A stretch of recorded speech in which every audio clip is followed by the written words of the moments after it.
Okay, we'd like to call the Special Committee of the Whole meeting to order. With respect to the agenda, we didn't get to all of the items at our last committee budget meeting, so we're going to add to 4.1 the following departments that need to be dealt with: administration, emergency services, bylaw, building, information technology, communications, and planning. So can I have an approval of the agenda as amended? So moved. Seconder? Second. All those in favor? Opposed? Motion carried. Next thing on the agenda is a presentation by the Greater Victoria Public Library. Kevin Murdoch, Maureen Sawa, sorry. Thank you. Hi. My name is Kevin Murdoch. I am the chair of the Greater Victoria Public Library Board. And with me today presenting is Maureen Sawa, who is our CEO. We also have Helen Hughes, who is the president of QP Local 410, and Lynn Jordan, who is our deputy CEO, who will not be speaking but are here in support tonight and to hopefully help answer any questions. We are unfortunately missing Donna Phillips, who is our director of finance, who is very sick and was unable to make the meeting today, so we'll do everything we can to answer questions. If there's anything we can't answer, we can always respond in writing after the fact. I just want to also recognize Rob Martin, one of your councillors. He's your councillor rep, and just newly elected as the vice chair of the Greater Victoria Public Library. So hopefully he'll be stepping into this. You get to stand here next year and present. I just want to give a quick sort of overview, and then I'll hand it off to Maureen. As you were maybe aware, we just finished a strategic plan, so we went through a very extensive strategic plan development process last year, and we're going to be working through that this year and over the next 5 years. Really, our goal is to continue to build on our strengths and to continue to provide services. We had a great input from the public during the public engagement process with that. We had a huge amount of input, and we really got a lot of good ideas for making our system as good as it is, even better. I also want to just touch on the board's perspective of this budget, that it was a lot of hard work to try and keep the budget at a reasonable cost. A couple of things, and Maureen will talk to some of the cost pressures that we face, but we really do have to give acknowledgement to our partners, because we've continued to expand the number of programs and services that we provide, and we've done that really with a great deal of help from our partners. So we have all kinds of community partners, and we often provide space and expertise, but they're providing the actual services. And that's really allowed us to preserve our services despite the cost pressures that we've had. As an example of that, last week we did our grand announcement of our strategic plan, and we also introduced a new outreach vehicle. So that's a vehicle that will be going around to a number of different community sites. And that was entirely funded by the Victoria Foundation and the Friends of the Library fundraising.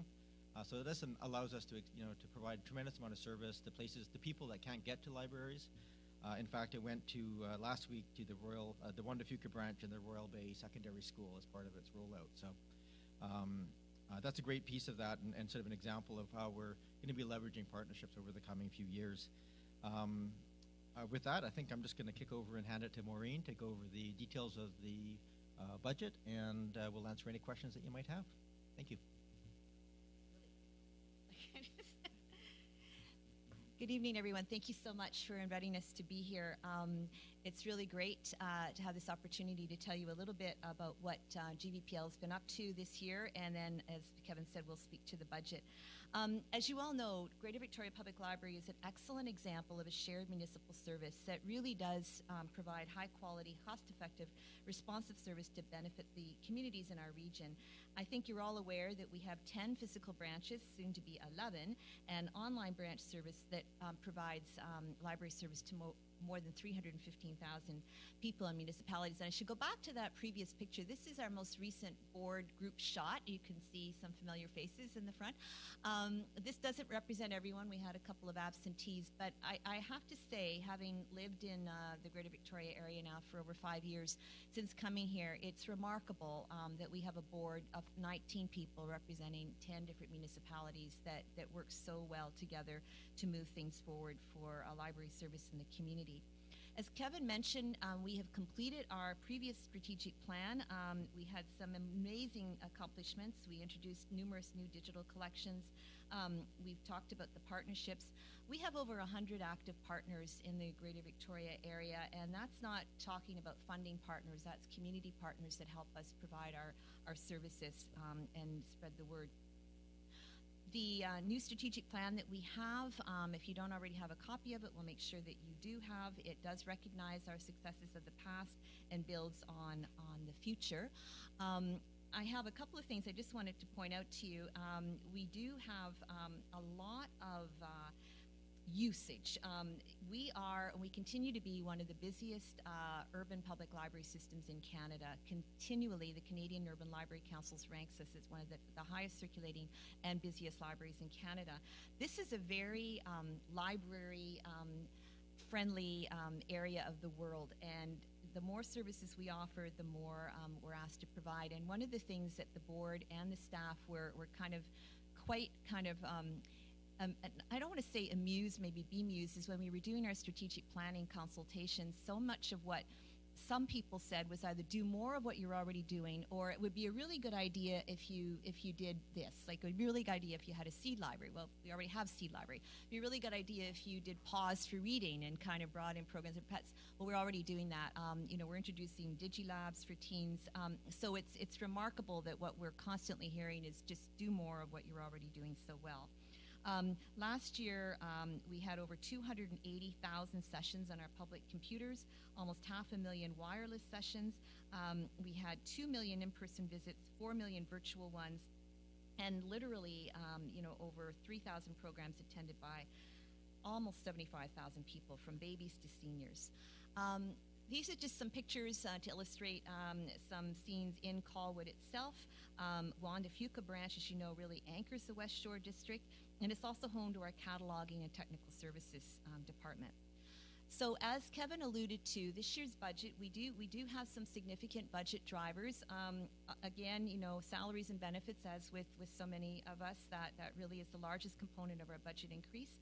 It's 79% of the requested increase. Also, we have continually dropping our fine revenue, and this is because, and I believe I mentioned this last year, we're doing such a good job of reminding people to return your materials, and I know personally I do get annoyed sometimes with the fact that I've got this stack of books by my bedside table, and I get a reminder that they're due already because I haven't had time to read them, but I always bring them back on time. That didn't used to happen so much, so we are finding our fine revenue is decreasing. People are using our e-resources more and more, and of course, you don't have to worry about bringing them back late because they just kind of vaporize and they're gone. So there you go. As I mentioned, our strong demand for library service continues, and thanks to our partners, we are able to meet that demand. But it is getting increasingly challenging to do it, within our current resources. However, we have a lot of things going for us in terms of budget savers. Innovation is our kind of middle name. We have a technology IT staff that continually amazes me by coming up with in-house made applications and customizations to decrease money, so we're not spending huge amounts of money on out-of-box solutions for technical needs. We just introduced a new integrated library system last year that has allowed us great economy. We are extremely resourceful. As you know, we are adding an 11th branch in the new Langford Y that's opening very shortly. We were able to staff that by using existing staff vacancies and sharing staff through our district model. Someone once said, our collections float, and so do our staff.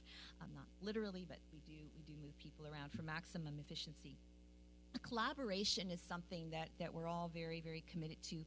We use a variety of strategies to grow and maintain the library collection. We participate in buying consortiums. We do apply for quite a number of grants, and we're very successful in achieving them.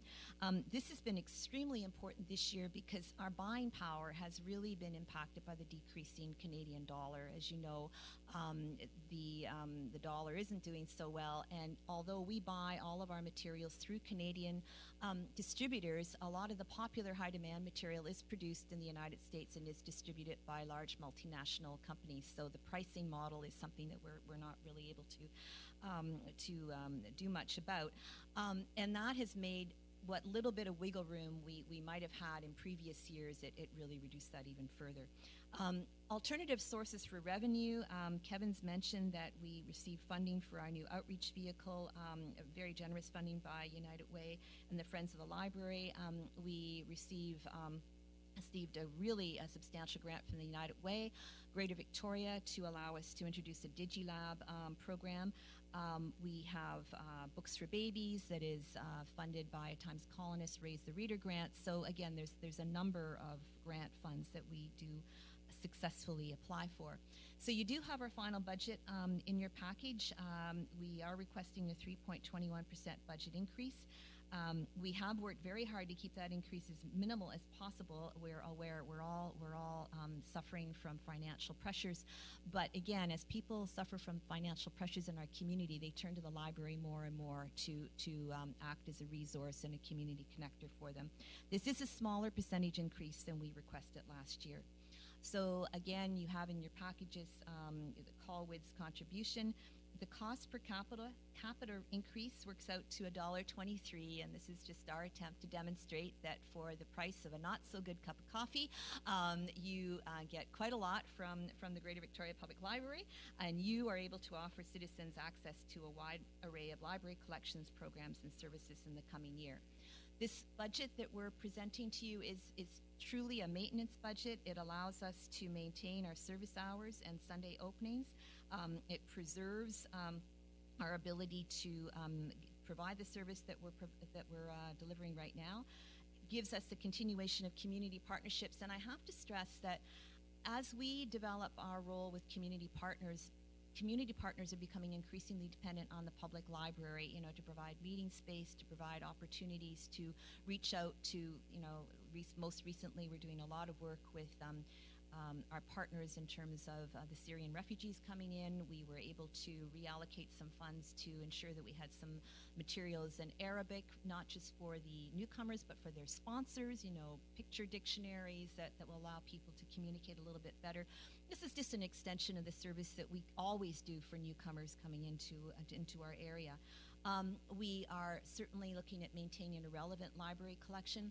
I was talking to our coordinator of collections the other day, and she said, just as the Canadian dollar isn't our friend right now, it was, over the course of the past few years, and during that time we were able to really build our multiple formats at a time when formats were really expanding. So we've got a really good, solid collection, and our selectors are very good at kind of responding to community needs. New services and outreach that we provided, we're not adding anything that's kind of coming against our operating budget. Things that we do that are new and innovative, we are doing in partnership with our community partners so that we can mitigate the costs. This is a picture of the little van that our new Olive is her nickname, Outreach Library Vehicle. It's a little bit of a stretch, but we like to have acronyms in libraries. So that is just a photograph of the kickoff ceremony last week that we held at our place, which is where we'll be delivering books as part of our outreach program. Olive was here, thanks to Rob organizing a visit to the high school, and you'll be seeing it quite a lot. It's another example of innovative and people-centered library service that we do. I don't really have a lot to say about that picture because I really think it says it all. Libraries do change lives, and I think Greater Victoria Public Library has had a huge impact. We have all sorts of testimonials that I could speak to you about for several hours, but I know you don't want to hear that tonight. But I think that's a really evocative picture and really speaks to what we do.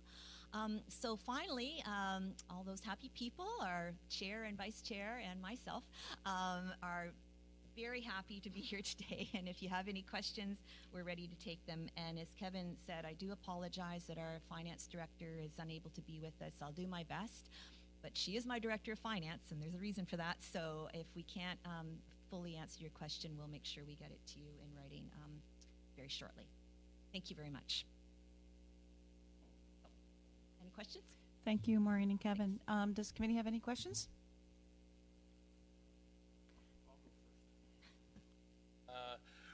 First, a couple things, and I guess I'm saying this more to these guys than to you guys. It is a very functional board, which I'm very, very happy at. It's really nice to see actually the Greater Victoria working very functional together. Very proud of the staff, especially senior leadership is awesome. I think the staff takes a lot of pride in the library, which is really cool. And then they have a great relationship as well with the union, which it's really nice to see.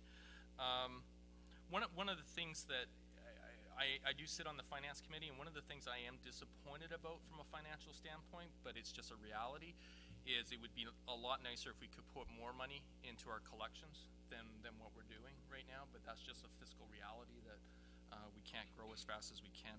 The one question I have for you guys, though, that perhaps you could answer to all of us, is Langford will be opening a new branch this year, and how is that going to affect the Wanda Fuca branch, and what do we anticipate with that? Personally, I think it's going to make you busier at Wanda Fuca. Trends in when public library systems add a branch, there is documentation that whenever you add a branch to a library system, it actually makes the entire library busier. So I would say I'm safe in making that guess. I mean, Lynn has been with the system longer than I have and has worked a lot with new facilities, but that's been our experience. Yeah, it's a small branch, so you guys, Wanda Fuca stuff. Yeah. Any further questions?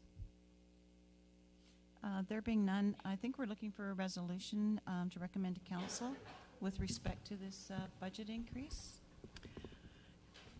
Would you get a recommendation from committee? Would you like Andrea? me to just remind you what the amounts are so that you know what you're voting on? It's an increase of 3.21%. Yeah, so the actual numbers are, for the record, $762,987. And in addition to that, there's a $26,611 contribution to the building reserve. So the total amount, this is what we did last year, is we voted on the total amount that you'll be paying, $789,598. 789,598. That's the 2016 library budget, and I know that a separate motion is required for the board. So.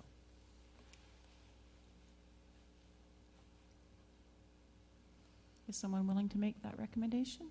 I'll make the recommendation, Madam Chair. The seconder?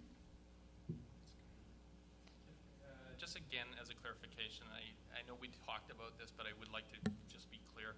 Are we comfortable with me voting on a financial matter with me being on the board, or should I excuse myself? Are you your... Madam Chair, personally, I don't think that it's wise for you to vote on this. I'm not sure of the provincial legislation that you're referring to, but I think if you're asking the question, then you're probably not really comfortable yourself. Yeah. So that's if I thought this was going to go sideways, I probably would stay, but I think it's going to be all right, so I'm going to I'm going to excuse myself. All those in favor? Any opposed? There being none, motion carried. Thank you. Thank you very much. It was very nice coming to see you. Thanks. You almost got it. Thank you so much.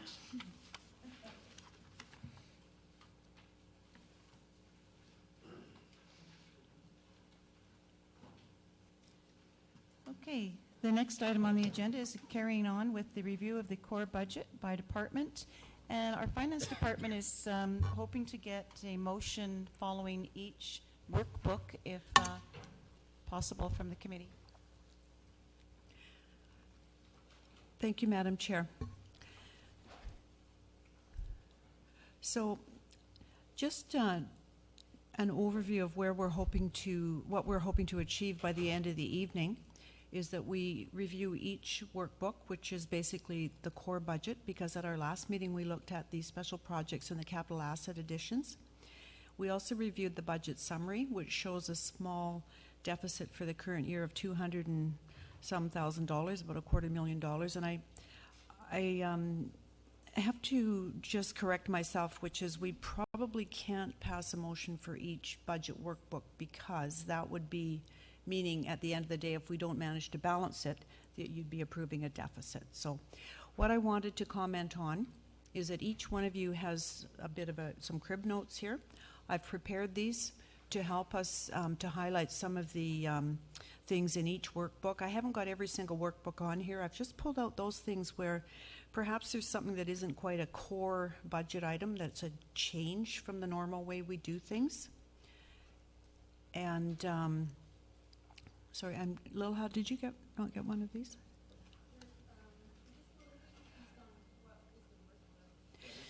Okay, the workbooks are your budget binders, and we're going to be starting with the admin department, and that is going to be tab 5. Yeah. Is that clear? Okay.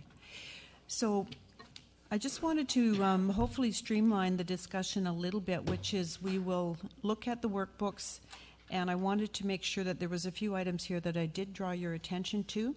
There may be some items that council wishes to pass some motions on as we go through, but I think we should probably not endorse the actual workbook totals because that will be left to staff. By the end of the evening, I'm hoping that council can give us some direction as to the amount of the tax lift that you are prepared to look for. So the budget summary that we discussed at the last meeting looks at a tax increase in the neighborhood of 3.5 to 3.9%.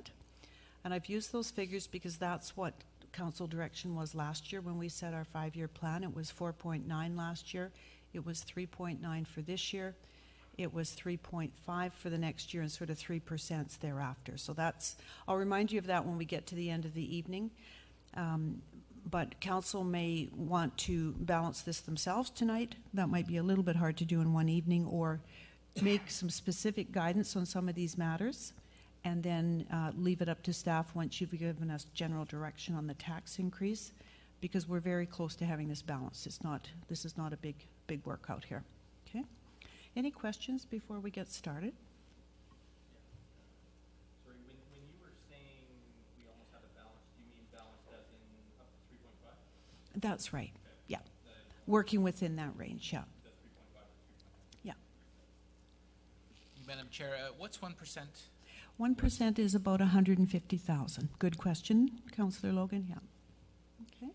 Does that help us? I'm just trying to sort of give us some broad brush parameters so we know what the result is we're trying to achieve. It might help the discussion along because there is an awful lot of information. I've tried to condense it as much as I can here.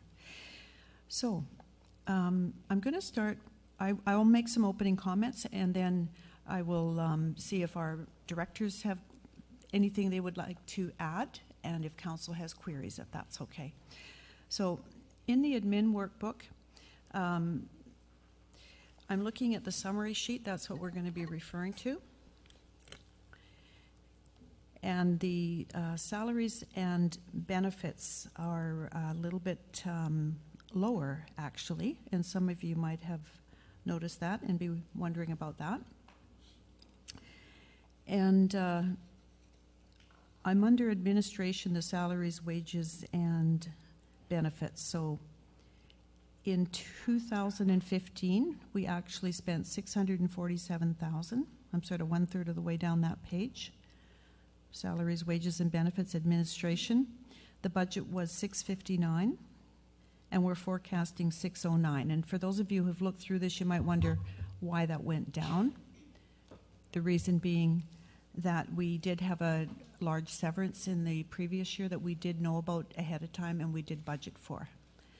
And we're confident that we won't be doing that again this year, right?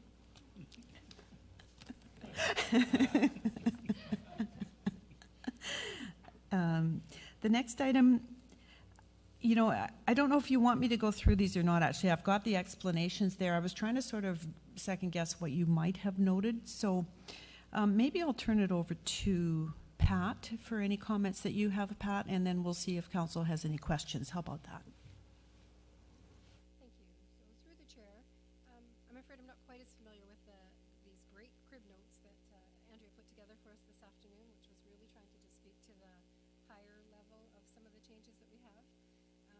Although overall, the 2016 budget for administration looks like it's under, we can't take a full rah-rah, because some of that is because in streamlining our budgets and how everything's laid out, the finance department's done a really great job of moving certain items into other categories where they really do belong, so that everything is actually grouped properly instead of bits and pieces or incorporated in and other pieces or under a whole other umbrella.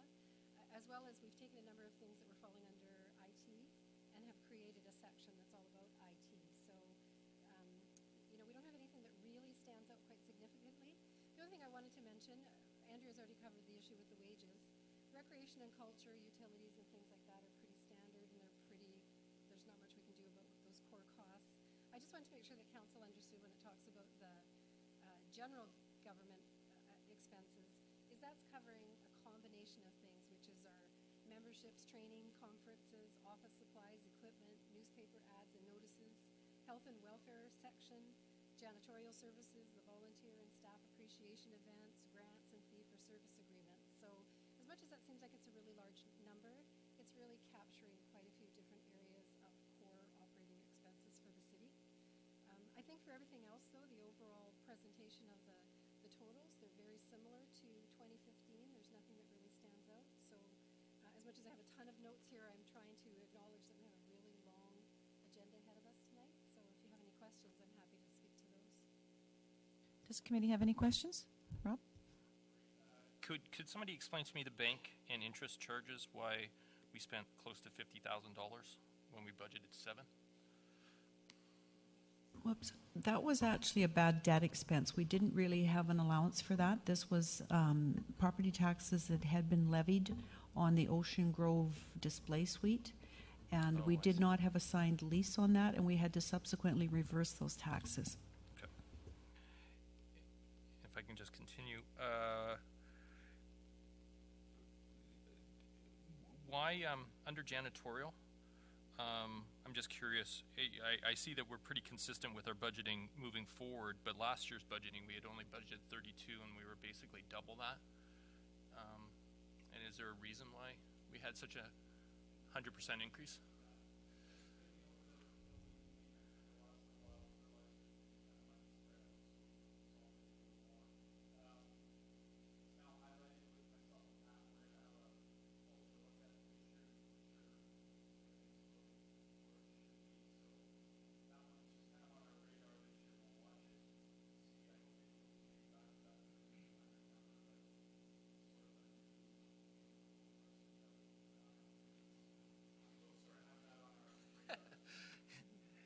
Thank you, Sam.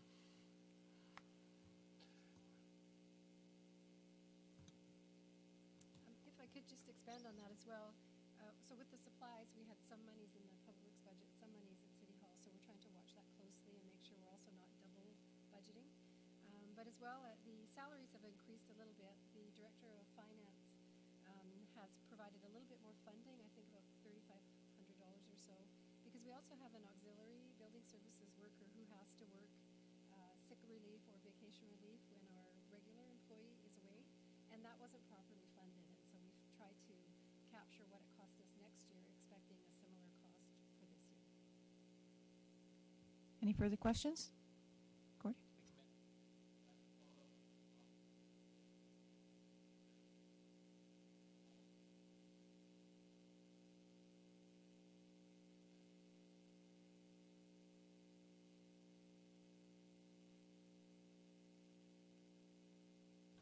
What I found was, yes,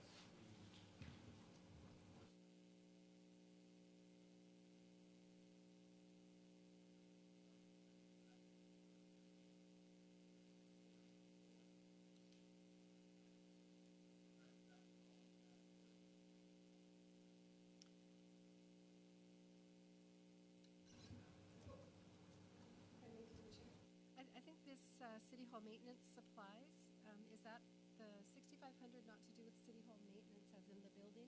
We have to do some repairs on the bylaw enforcement officer's outside door and demoss the roof, I believe. Is that not the $6,500 you're talking about? Yeah, and that is in the notes. Yeah, I just. Okay, sorry. Yeah, so I think one of the issues we found kind of across the board was we're trying to tighten up where some things were all being charged to Public Works when they should have been charged to individual departments, and sometimes it was vice versa. And we were also trying to catch double budgeting, because sometimes you have something budgeted in Public Works and also in the admin department. So this year we're trying to refine some of those processes. Yeah. Any further questions? Okay. Okay, so I do need a couple of motions. Now, one of the things that we probably should specifically get a motion for is our grants and aids. So we did have a separate meeting about that. There were minutes that came forward, and the amount that council approved at that meeting was $27,050. In addition to that, there was $1,200 for IACT. Now, we can bring this up on the budget workbook if you would like us to, and that would be line 1303. 1303 in the admin workbook. Andrea, did we just get a clarification here? Yeah. Andrea, sorry, looking at the admin sheet, is page 2 something different, or is that still part of admin?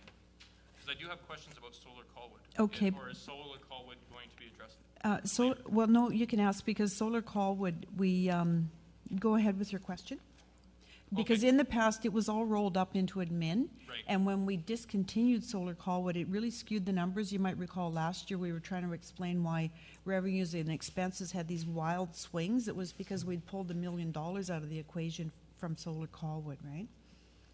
So my question regarding Solar Colwood is, we budgeted $92,000. We spent. Yep. Luckily, the chief gave me some glasses. Gave me $138,000 or $139,000. Is that 139 funded from taxation, or was that through grants? That is offset as well by the revenue on the very top line of page 1. Top line of page 1. Solar Colwood. Oh, okay. There is some revenue coming in. Yeah. At the end of it, we did absorb a small amount of cost because we weren't able to recover the, I believe it was the GST back. There was one of the taxes we were not able to recover, and it didn't really kick in until the project concluded and we did our final accounting. And we had known that for several years, apparently. That was going to be the one thing that we would have to eat. So if I may, through the chair, so if I'm reading this right, our expenses were $157,000, and our income was $119,000. About 120, yeah, 120? that's absolutely correct. Okay. Yeah, So basically, it cost us $37,000. yeah, Okay, thank you. good question. So just back to some motions, because some of this is housekeeping. We have had the grant and aid meeting. Council has approved those, and we are having people starting to ask about, when it might be dispersed. Usually we wait till the budget is finally approved, but it's nice to have a separate motion so we're really clear what we approved for grants and aid. If I could suggest that to council this evening.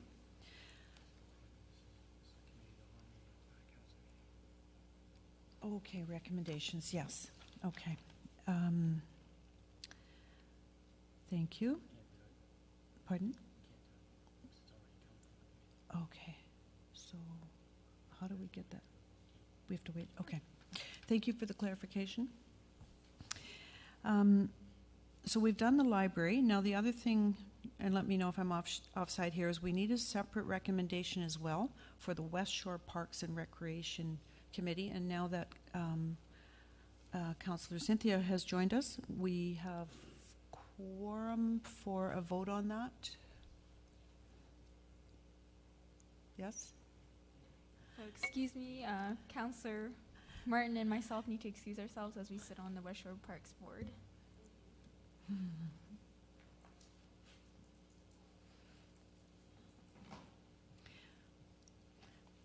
So some of these are somewhat procedural, but we do need to actually be able to recommend to council that this budget be passed. Okay.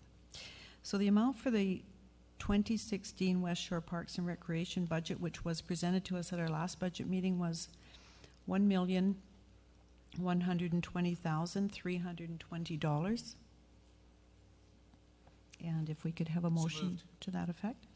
Seconder? All those in favor? Any discussion? All those in favor? Motion carried.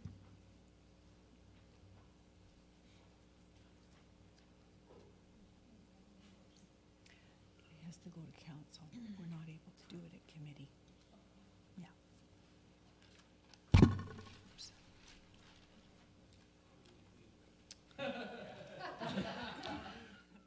No budget for West Shore. We're taking you to the deep end. Okay, so that would be the administrative workbook. So with your permission, Madam Chair and Council, we'll move forward now to within the same tab. I don't have any particular notes on the emergency department. It is actually in your binders right behind the admin tab.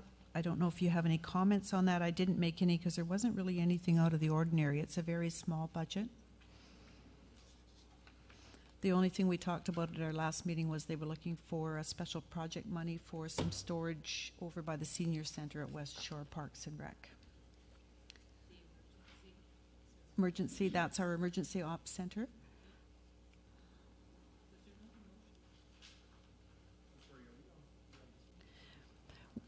We're still in section 5. Right behind the admin page, there's a red divider, and then there's just the emergency. This is for your information, so you know what's basically going on in that department. So Andrea, can you just explain to us, through the chair, if we look at the 5-year forecast, there seems to be a significant jump between 2016 and 2017. And that is decrease? that's radios. There was something to do with Crest there, and a real kick up in radios in the 1 year. We had to replace them, I think, and then it didn't happen again in the next year. And yeah. Do you want to look that? There was something that they needed in that department that wasn't a recurring We're thing. not sure what it is. We can look it up if you want. Well, no. It's just it's the one thing that sort of gets bumped up that I just noticed, and then it seems like it's actually declining. Yeah. 2018, 19, 20. Okay. Well, if you would like to open the emergency workbook, just give us a minute. We'll just bring that workbook up, and we'll look under the general expense tab. I just wanted to point out to council while we're waiting that we have a pretty skilled carpenter in the Public Works Department. What you're looking at here this evening, they built this stand. It's on wheels. All the electrical cords and all the wiring is super neatly tucked away. And so we can move that around easily. And I think it really adds to council chambers. You can see what's going on. Okay, so It's not super important to me.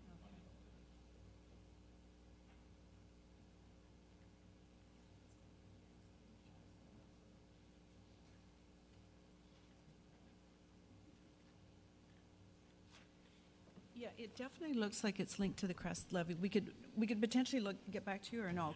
We're going to have no. So actually, you mentioned Crest levy, Madam Chair. So the Crest levy is a separate line item, right? And it's within general expense in here. That's the big item, Okay, then that and that's the radios. I'm pretty sure.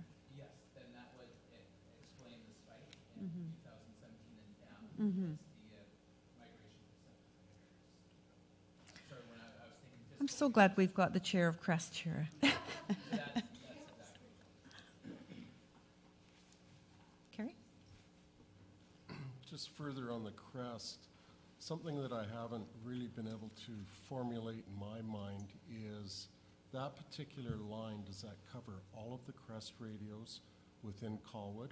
Or is there another separate line elsewhere in the budget that picks up the fire department radios? Okay, we're going to have to open that hyperlink then.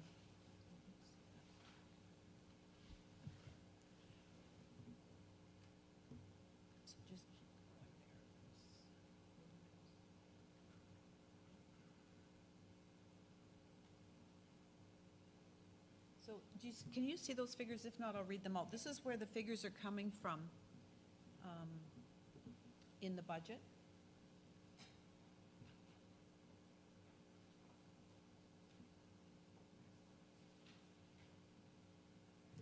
So maybe, I don't know if we can answer that level of detail this evening, but we do have all the information here, which we could.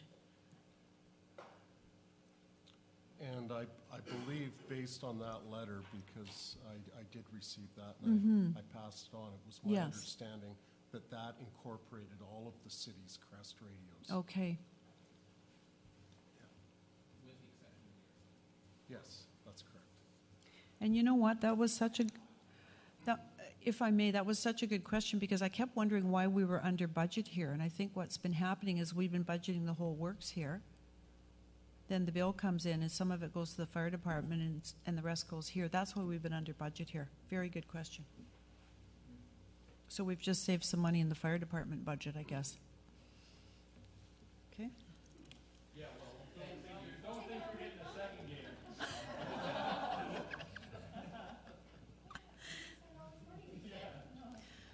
Okay, gold stars to the detectives. So if we may, or if that's good for emergency, may we move to tab number 6?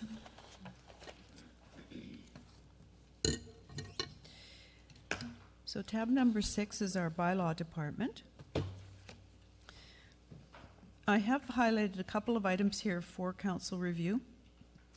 And in this case, we normally budget just under $10,000 a year for overtime. Staff have put forward a list of additional overtime costs that they were wondering if council would consider funding. And that does require a fairly hefty bump in the overtime budget.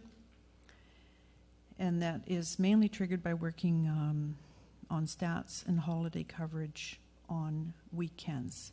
So I'll let whoever would like to speak to that. Thank you. So our senior bylaw enforcement officer is actually going to speak to the bylaw enforcement budget, but we just wanted to remind council that in 2015, we went to a 7-day-a-week modified work week, and we decided to have 2015 be sort of a test year to figure out if we could manage 7 days a week with 3 officers. They work a condensed week, so they're 4 days on, 3 days off, and still be able to manage some of our summer evenings, some of our events, various reasons for overtime, like meetings tonight, and vacation coverage. So if somebody's away, we'd have a day here and there, perhaps, if we might not have had anybody working, but we try really hard to adjust shifts a little bit and have people working. So we don't really feel we can justify bringing in auxiliaries based on 2015, because we didn't really see ourselves in any difficult situation or predicament. As well as when you bring in auxiliaries, they are often auxiliaries somewhere else, so because of availability, you probably need 2 of them, you have to train them, you have to uniform them, we have to do all of those extra things, those extra costs. So their hourly rate might be a little bit less, but we don't really know necessarily that that's going to improve things. So part of what the bylaw division has tried to do is look at what they did last year, look at what they anticipate taking place this year, including a number of events that maybe they weren't involved in and could be involved in, trying to figure out when we have a week, if bylaw officers are taking vacation or they're sick, for example, we have a couple officers who can shift their schedule, so somebody still works Sunday, Monday, Tuesday, Wednesday, and the other one would work Thursday, Friday, Saturday, Sunday, so we still have coverage.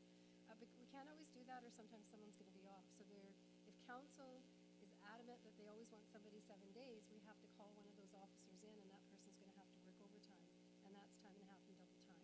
So Kevin has tried to come up with a number of scenarios and a number of situations, and then tried to cost those out as easily and fairly as we can. And then that list he's going to present to you, and some of those are going to be things that council may decide, we don't want to do that, we don't want to cover that, and those things will just come out of the budget. And other things you may say, let's try that, let's do that, and those are the things that we'll try to secure into the budget. So tonight it's really floating, and it's going to be up to the council to decide of the things that we already do and the new things that we're proposing, which ones you want to support, because they will come with overtime costs. So if Senior Bylaw Officer would like to take over.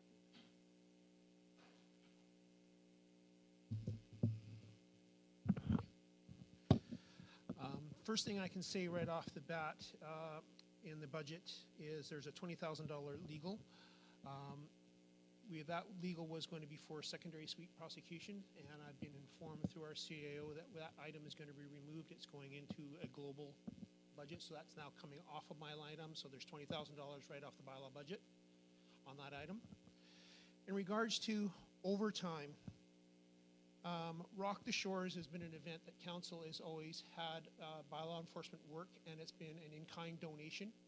The last 2 years, that has not been budgeted for, so that $3,000 is now in the budget to cover those expenses. It's had to be absorbed elsewhere within the admin budget to cover the officers working those 3 days. There's some proposed overtime to work during the summer for 18 weeks until later in the evening. Right now, our contract says we work until 7 p.m., and then anything after that incurs overtime. I have heard a couple of comments from council that they would like us to work till 9 or maybe 10. That costs money. So I try to budget one night a week from 7 p.m. until midnight. Do we have to do all 18? No, but that's a worst case scenario. We can pick something in between. We can go every second week. It's whatever council wishes, what they would like to see. But I'm just making you aware this is the worst case scenario I'm looking at, is covering one night a week. So we can whittle that down which way you choose. Canada Day, this year it falls on a Friday. Normally we always have 2 officers working Canada Day. It is very busy. I've worked that for the last 13 years that I've been here. Coming into my 14th year, we've always worked that with a minimum of 1 officer, majority of the time 2 officers because of officer safety. August and September long weekends, once again, those are weekends that we've covered, depending on what the weather's doing and etc. So I've put that in there. If it's going to be raining on an August long weekend, we don't work.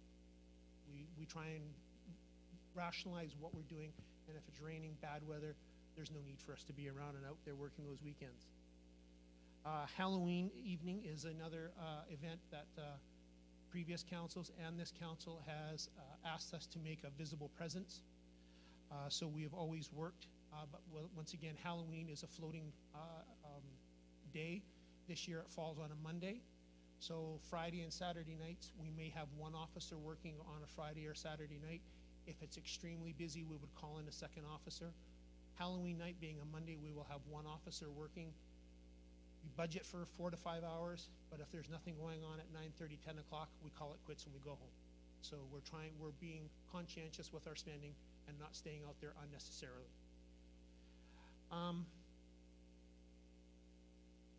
Holiday and weekend coverage. I've factored in 10 days of coverage. I do have 2 officers that work. One works Sunday to Wednesday, the other works Wednesday to Saturday. So if I take a vacation, there is no holes in the system. But when they take a vacation a day, there's a vacancy on a Saturday. The other officer takes a holiday, there's a vacancy on a Sunday, Monday. So looking at the number of holiday weeks and whatever, I determine approximately 10 days. But once again, if mayor and council are not seeing an effect on the service and they're satisfied with having a few holes and gaps in the service, we can shorten that and make that number smaller or eliminate it altogether. Another event is New Year's Eve coverage. With that, some of you may be aware the RCMP auxiliary program has been severely limited now, and the RCMP have already made overtures to myself. What are you doing for New Year's? We need to start planning because we no longer have access to those auxiliary constables to be out on the road doubling up with the RCMP. Once again, that is an item for you to consider, whether you wish to have our officers working New Year's Eve or not. And if there's any other questions, I can answer those questions for council. Does the committee have any questions? Jason? Just curious, the wages and benefits dropped from 2016 to 2017. Do you anticipate 2017 being a quiet year, or?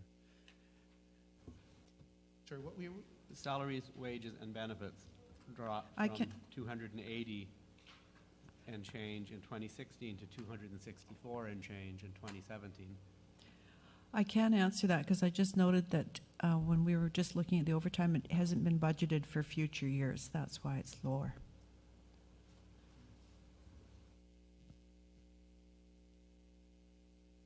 Any further questions? Thanks, Kevin. Madam Chair, sorry if I can just make a couple of comments, if you, is that okay?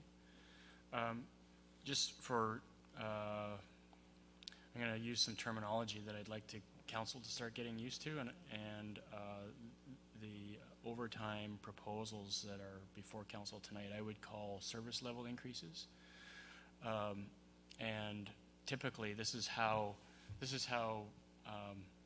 local governments build the current service levels or the service levels that you're experiencing today over time. So if whatever range of service level increases you approve, and this is a good example, but we have other ones, they become what I call the base budget in future years. So you won't be considering, well, let's say stat holiday coverage in future years if the decision tonight is to start funding stat holiday pay and having coverage for stat holidays, because it would become part of the base budget in 2017. So what our Director of Finance had mentioned just now, that in 2017 we're actually not showing that $20,000 increase. We should be, because if the decision tonight is to fund that, it will be funded from here until council at some time in the future says we need to start cutting costs. But otherwise it will be the base budget. So I just wanted to use this as an example of some budget language that I use and that we'll be using more as we get into budgeting more in the future. Just one other comment on the removal of the $20,000 for the secondary sweep prosecutions. We do have a staff report that's going to be coming forward from bylaw services in the future. It will have input from myself and the planning department, the building department.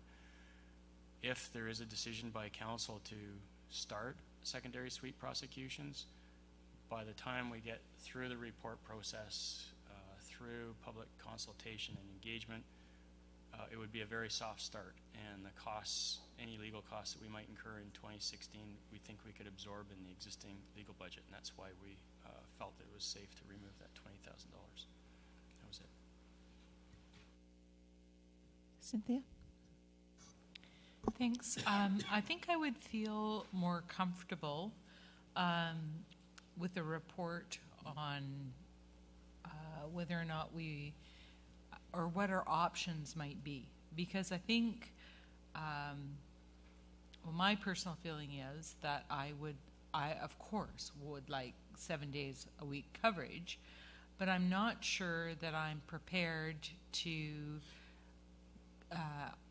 always have overtime as a component of our budget. I don't think that's how we design staffing to work well. I think overtime is supposed to be, an extraordinary situation or a one-of situation or under special circumstances.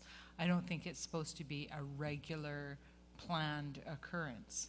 So I would like to have some options come back to council with how we can, or maybe the hard truth, maybe we can't have it that way. But I would like some more information before I made that decision. Through the chair, if I may. The proposed overtime that's in there is mainly for during the peak time, the busy times during the summer. That is our busy time. Come October, November, December, January, February, March, if somebody wishes to have a Saturday or Sunday off, because it is our lull, our low time, we don't typically fill that vacancy.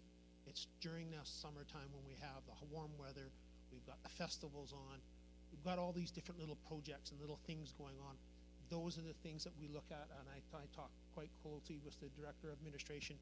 Do we want to cover this day because we know we have this and this and this going on? And we banter that back and forth and make that decision. So it's only during the summer months, 6 to 5 months, that we'd be looking to backfill those positions. During the fall and winter months, we don't fill those positions. Pat, do you want to comment to that? If I can, and I appreciate what Kevin is saying and explaining, and even when we have a number of events or things approved in our overtime budget, Rock the Shores, for example, things like that, as a lot of the things are coming up, we still will look at what is coming up and have discussions about whether or not they should work, what the weather is. There's a number of items that we had in 2015 that were in the budget for them to work that I didn't approve for them to work because we felt that either it was poor weather and there wasn't going to be a need for it, or it might have been summertime, but same thing, the weather's really bad, so there's no reason to be working late on Saturday and Friday night because we knew people weren't going to be down on the beaches on those nights. So although we had planned for overtime, we didn't work the overtime. We're trying to go sort of situation by situation. One of the biggest challenges we have with this reference that we're making to 7 days a week is there's no real clear direction for us with respect to council's expectation. So we talked about wanting a 7-day week, which is great, and that's what we have in place, and it works really well for us. One of the challenges that we have, though, is my personal feeling is on occasion, if it's one of those days where we only have one person scheduled to work and that person's sick or wants the day off for a special reason, instead of having somebody else come in and work overtime, I'm of the mindset that there's no harm done if we have one day where we don't have any coverage. Most things can be managed the next day, or they can talk to me as the director, and I'll try to reach out to one of the officers if it's urgent, or talk with the CAO. But we have some other people on staff who have the opinion that council has said 7 days a week, and it has to be 7 days a week. So if they've called in sick or booked a vacation day, they want to call in another officer on overtime. And we don't really have clear direction on if you're okay with the occasional day where we don't have somebody come in at all. So we're trying to look at full-time coverage, but that may not be what you're actually expecting. Gord? Thank you, Madam Chair. So just a point of clarification, there are some collective agreement limitations as well in terms of changing one schedule. So we can't just arbitrarily say municipal enforcement will be working from 12 until 9 on Friday and Saturdays without paying a certain amount of overtime, right? We have a certain amount of leeway, so anytime between 7 and 7, we can have our officers work at regular time. We have tried to establish regular schedules for them, so they have a little bit of normalcy in their personal lives and dropping children off or whatever the case may be. With notice, we can adjust schedules. So somebody who may normally start at 7 in the morning, we can say for a period of time, 30 days from now, we're going to have you starting at 9 o'clock or something like that. Yes. We also have the ability to adjust schedules a little bit more, but if they're after 7 o'clock, of course, they incur overtime. So part of that agreement when we went into the 7-day modified work week was having that flexibility with notice and still following the contract is just to make sure that we're looking at all those different factors. So. Okay, great, thank you. And Pat, I appreciated your explanation earlier as well, and the level of flexibility and judgment used. So wondering then if we kept the budget as we did last year and perhaps increased it to take into account Rock the Shores, would we still be able to cover off some of the priorities such as Canada Day, Halloween probably sticks out as a desire, probably on council and the fire department would probably appreciate that type of support as well, but also realize that we need to go, drop down below the 7-day-a-week service occasionally, like we have been from time to time. So would a small, modest increase accomplish kind of what occurred last year? Or Through the chair, if I may. If we kept the budget where it was and with the covering off Rock the Shores, maybe just a small bit more, we will hit the benchmark of Canada Day. We will hit the benchmark of Halloween evening. We will not be getting regular late evenings, and we will not be getting as many coverage of when there is a vacation time during the summer. So we will hit most of the benchmarks, not all of them, but if council's okay with having a few days where we don't have that coverage, we will cover off 90% of the items. We're going to be doing very well. Yeah. And personally, I'm comfortable with that. If there's a situation where that warrants additional time because the beach is loaded on a Friday or Saturday night, I would expect some judgment to be used to say, you know what, I've got the authority to work an extra hour or two because of the volume, or if we have a situation like Worcester Gardens, as an example, that has taken on a lot of resources. So that coverage of vacation time or sick time may be warranted for whatever reason, then I think there should be that latitude. So if the 8,000 plus the 3 for Rock to Shores provides that kind of latitude, give or take, maybe even say up to 12 or 13,000, which would be a reduction of about 9 or 10 from your ask. Through the chair, $12,000 or $13,000 budget for overtime. I'm confident we will meet the marks, and you will get very good service. And if the rest of council is okay having a few days where there is nobody working, I think we're going to meet all of your objectives, and you'll be very happy with the service. Thank you. So that certainly would be my recommendation, that we reduce it to 13,000 initially from the 22 ask. I'm not sure what the process is. I actually have, just before we address Councillor Logan's things, I need to clarify a couple things through finance and through you guys. It was my understanding last year Rock the Shores was already covered because we didn't charge Rock the Shores last year, so that would be in the 250,500, would it not? So I mean, I'm sorry. No. Okay, but I mean, last year the 2 days were covered. Yeah, so, Because council approved it. I remember us voting that we were not going to charge Rock the Shores, and you guys were there. We weren't going to charge Rock the Shores, but there was no provisions made in the budget to cover it. Right. So I'm asking through finance, where would that overtime have been placed if not in bylaws goals? no, we have been budgeting $9,600 for overtime as a general catch-all. And generally, that was covering the actual expense when I look in the workbook here. Right. So I'm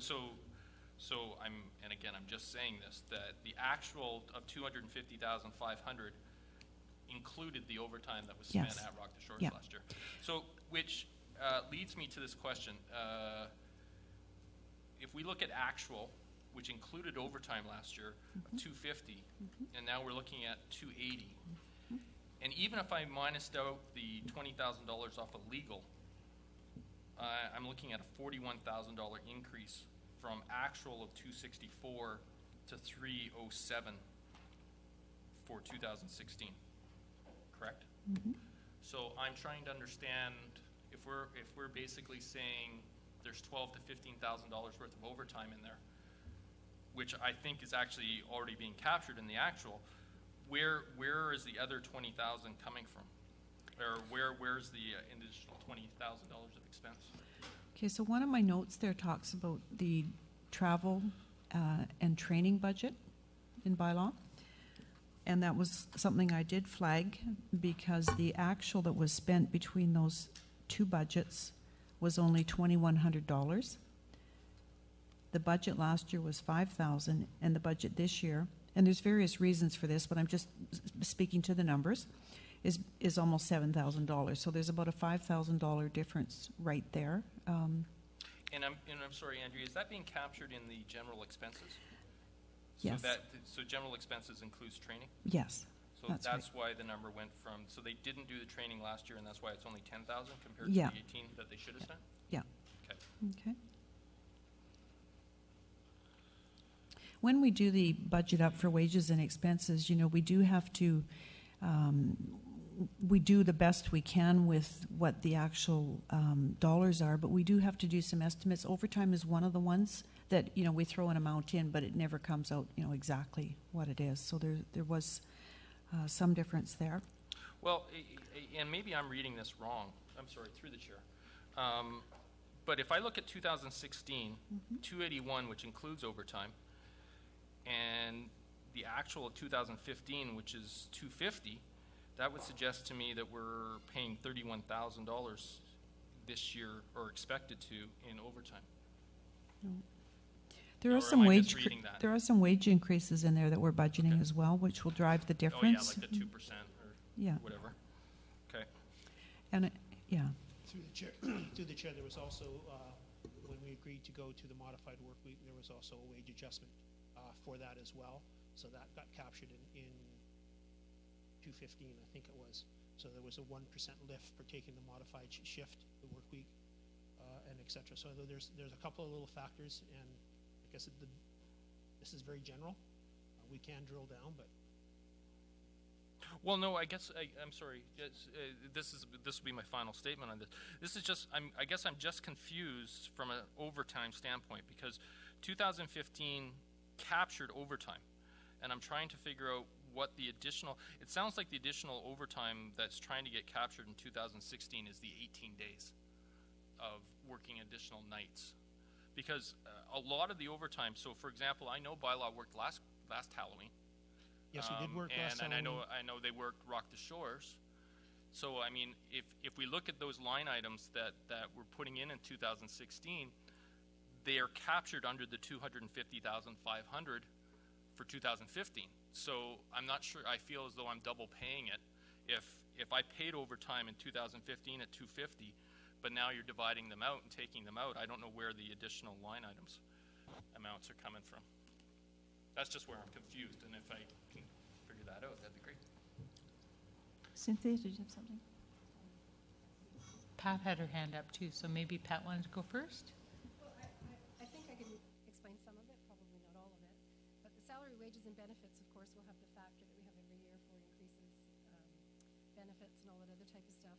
But the 281, if we're taking the $22,000 being asked for overtime in 2016 and dropping that down to 13, we're taking 9,000 off that, right off the top. Last year, my understanding for the overtime budget is when they factor a number of those events and things that Kevin was explaining earlier, and they set their budget amount, and then they knew they were going to have Rock the Shores, and they knew Rock the Shores was going to cost a certain amount. And I'm not exactly sure how their overtime budget worked last year, whether that was pulled into their regular one or they expected it to be separate or not. But a lot of the things they normally would have done last year, they didn't do last year because I said no, because I felt the weather didn't call for them to be working late for a number of those things we normally would have had them at the beach or during doing certain duties. If the people aren't going to be out there, there was no sense going. So they never spent some of that overtime money. Well, we still have to anticipate this year that we're going to have better weather and they're going to have to work those shifts. Otherwise, we haven't funded enough money in case we have a very hot summer and they can't work those usual shifts because we didn't budget for it.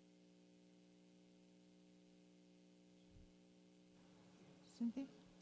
And I just wanted to remind us too, when we're comparing the actuals to the budget, that our actual situation was not just that they worked Rock the Shores and Halloween and other events, but that we also had some days when we didn't have coverage due to, staff having some time off for whatever reason. And that's just the reality of what we had last year. And it's not wrong or right, it's just what we had. So when we're budgeting, we need to decide what the optimum would be, and then what reality may be different.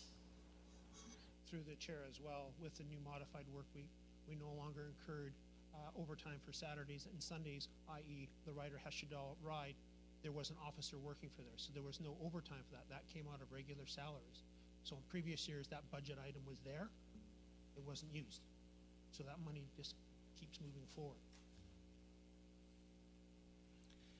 Madam Chair, I just move that we reduce the salary, wages, and benefits budget by $9,000. Seconder?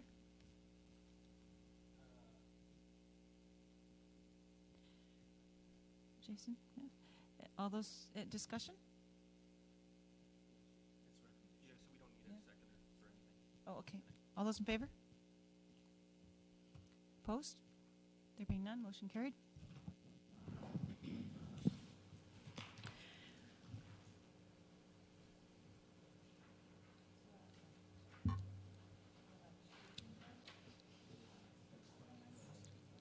You can keep track on your score sheet there. So you approved 13,000 in overtime? and the ask was 22 something? Okay. Madam Chair, I'm sorry, I would like to take us back to admin for just, I realize there's one item there that we really should get a council decision on, or not, and that's the West Shore Chamber of Commerce. If you look in my notes there, they did do a presentation to council at our previous meeting.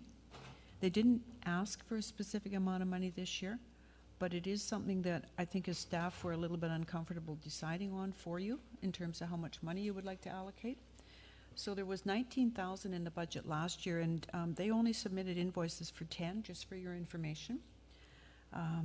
So if council could think about that and perhaps give some direction to staff as to how much you'd like to allocate to the Chamber of Commerce, that would be appreciated. Mr. Day?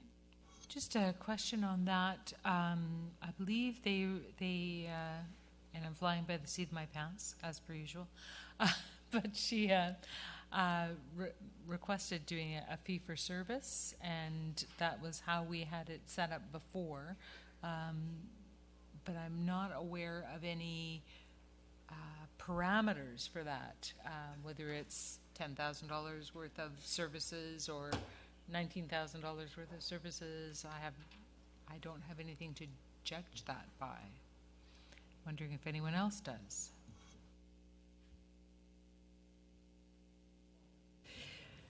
I'm sorry, I'm in the admin workbook, but we don't have the specific detail here, but I'm just giving you the information, which was we allocated $19,000 last year for the chamber, and they did choose to invoice us for 10. So just looking for some direction that council could give us some kind of a perhaps budget cap as to what you would like to spend on that particular item.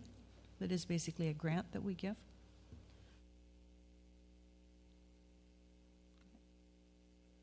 I don't have an answer to Councillor Day's question, sorry, but I am comfortable with having a cap of 12,000. That way they can invoice us, and I'm assuming what would happen is that they would have things that they want to do, and then they would present it to us that if we would be supportive or not, and then we would just have a budget to up to whatever we wanted to. So I'd be comfortable with a budget of 12. The rationale being that they only spent 10 last year, and so we'll do a modest increase for that. But I don't think we need to do the whole 19 again. Councillor Day? I'm just not sure how that ties in. I know they do pardon me, a lot of work with communications. I never saw anything come back to council to approve the amount. We had $19,000 in the budget, and I believe any approvals, I think, were done through staff, not through council. So I just wanted to throw that out there, because what I heard you outline was it may be coming back to council, which I think might be onerous for the money involved. I think it's better left with staff. I'm quite comfortable that if staff support the expenditure, that it'll be a good one. If I could just add to that, that was a very good point, because when the invoices came in, I did give them to both our communications manager and our director of planning to have a look at them, because I didn't, feel qualified to comment on that. And basically, we take direction from council, which is you sort of give us the cap. And you're right, it is more workable. It's not a lot of money, And I think we're just bringing it forward because I know there had been some consideration about the fact we are now also putting money into economic development. So it is a sort of a further drain on resources. So again, this is very much a council decision on this one. Any further comments? I'll make it as a motion, though, that we put $12,000 in the budget for the West Shore Chamber. All those in favor? Opposed? Motion carried. Thank you. So with your permission, then we'll turn our attention to the we're still in tab 6. There's a divider in there, and if you just flip the page over, we get to the building department. And Before we get too deep into it, I realize that I should, again, just draw some attention to the revenue side. Not all departments generate revenue, and we are seeing some increases there, and that's a good thing. So that's at the top few lines in your workbook under building department. Is everybody with me there, that we're looking, actual at 637, budget is 643, and I know that our chief building inspector and I have spent a lot of time putting together a very large, complex worksheet, and we are definitely seeing some revenues coming in from the various projects that have been on the books for a very long time. Royal Bay, Phase 1A and 1B, for example. I reminded you at the last meeting we did receive a check, and about $350,000 of it was for us, and that was various permit fees and DCC charges, so this is a good thing. So that, I just want to draw your attention to revenue. On the expense side, Flo has announced that he is looking to retire this year, and we have had to put some additional money in the budget to allow for some overlap. We have been kidding him a little bit because there was, well, unless he does more renos at home, you see, he was going to go last year, but I think the kitchen needed a reno, and apparently that cost another year here, right? It is. So, all hilarity aside, we're actually looking at 2 retirements, both Flo and his right-hand person. So, yes, so we've had to put some money in here to allow for some sort of a transition between those 2 positions. And I have laid that out in the sort of the crib notes here for you, which is why your salaries have gone up the amount that they have in terms of those incremental changes. And there is a fair bit of workload catch-up that we've also put in 3 additional weeks for. And I think, Flo, if you want to add any comments, you're the expert on that topic. Thank you, Madam Chair. In regard to the allowance for the catch-up, unfortunately, we are struggling in keeping up with expired building permits, and having expired permits that are not closed potentially exposes the city to a lot of or potential liability, in that somebody could be living in a situation that is unsafe because the project may not be complete. Excuse me. Or if it is complete, we don't necessarily know. So we need to put some resources in play to find out the ones that are complete, close the files, and those that aren't complete, have communications with the property owners and see to the completion of the projects. The 3 weeks that I put in here is enough for a start. I do know that it's not enough to complete the whole project because we do have a lot of outstanding permits at the moment. Getting back to the revenue side of my workbook, one of the things that Andre had alluded to before, but I'm just going to bring it up again, is that I'm anticipating just about a $60 million building revenue or building value for the 2016. So a good portion of that, if the work is completed by the end of October, will also generate increased tax revenue, property tax revenue for the city. So in addition to permit fees, we do have ongoing tax revenue from property taxes. Also on the revenue side of things, just some stats for your information. Last year we had, in 2015, 121 dwelling units created in single-family dwellings and multifamily. The building community is telling me that we'll probably have 162 in 2016, so that's a 30% increase in number of dwelling units created. So I think that is really good for the city, and it's demonstrating that there's confidence in the market in Colwood.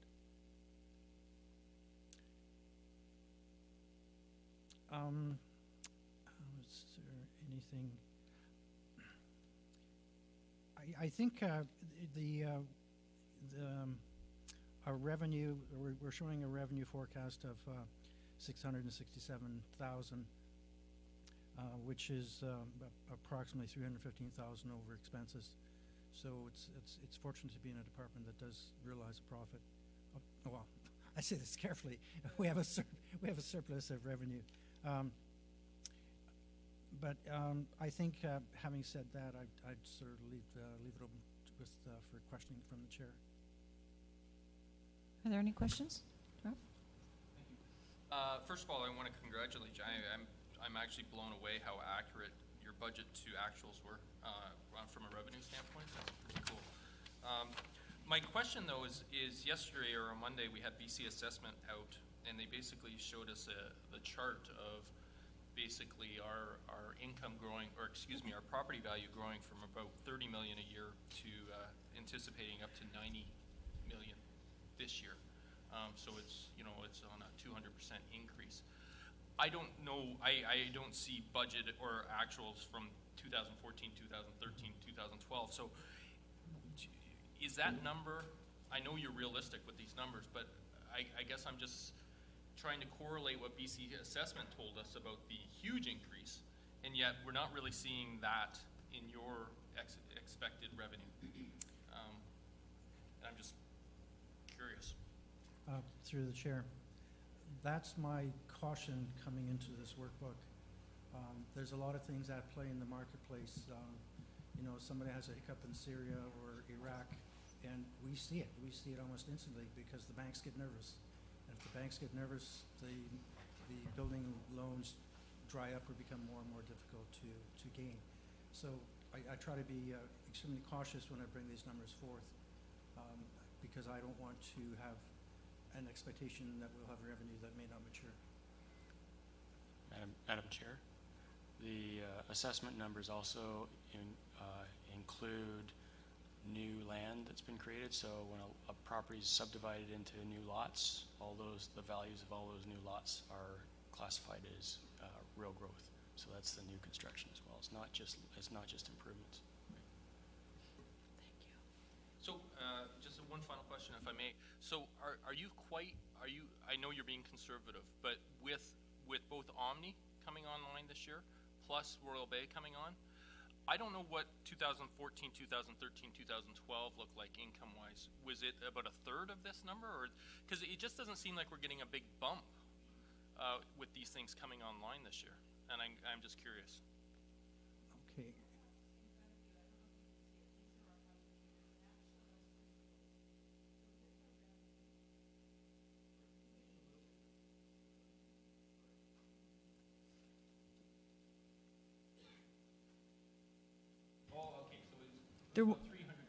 There was a spike earlier, and then remember his graph, it went down, and then, yeah.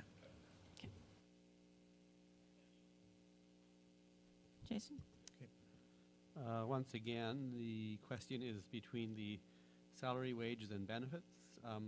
I can understand the bump for 2016 if we're doing double crew to cover retirements and we're adding extra people to do catch-up. But then we bump again in 2017. I was wondering if they anticipated new staff or what the reason for that was. Through the chair, part of that composition of that 349 or almost 350,000 is the reality of the situation is I will be working to the end of physically in the office until the end of December, and then I'm contemplating that I will have some holidays and some overtime payout in 2017. And I believe the rest is probably... There's a retirement allowance as well in there? Correct. For both of them, yeah. Correct. For Any further council's questions? information, oh, I'm sorry. I just wanted to say we're really tightening up our budget this year and fine-tuning it because several things, you know, we noticed we weren't budgeting for retirement allowances, right? That's $100,000 right there. So you'll see that we'll get to that when we hit certain departments. Any further questions? Madam Chair, can I just make some comments? I just want to speak in support of the overlap with the retirements. Building inspections is what I would call kind of a mission critical service that we provide, and we need the business continuity and be able to provide seamless service to the construction industry. Any interruptions in that could really have a negative impact on the builders in the community. So I think the plan that Flo put forward with having the overlap for both Ron's replacement and himself is a very good, conservative, and sensitive to the community's needs. So I just wanted to make sure that you were aware that I was very supportive of that. Andrea, were you looking for a recommendation to council at all for this? No, like this is what's in there, and basically if council wants to put their hand up and say we want to see something different, right? But I haven't heard that.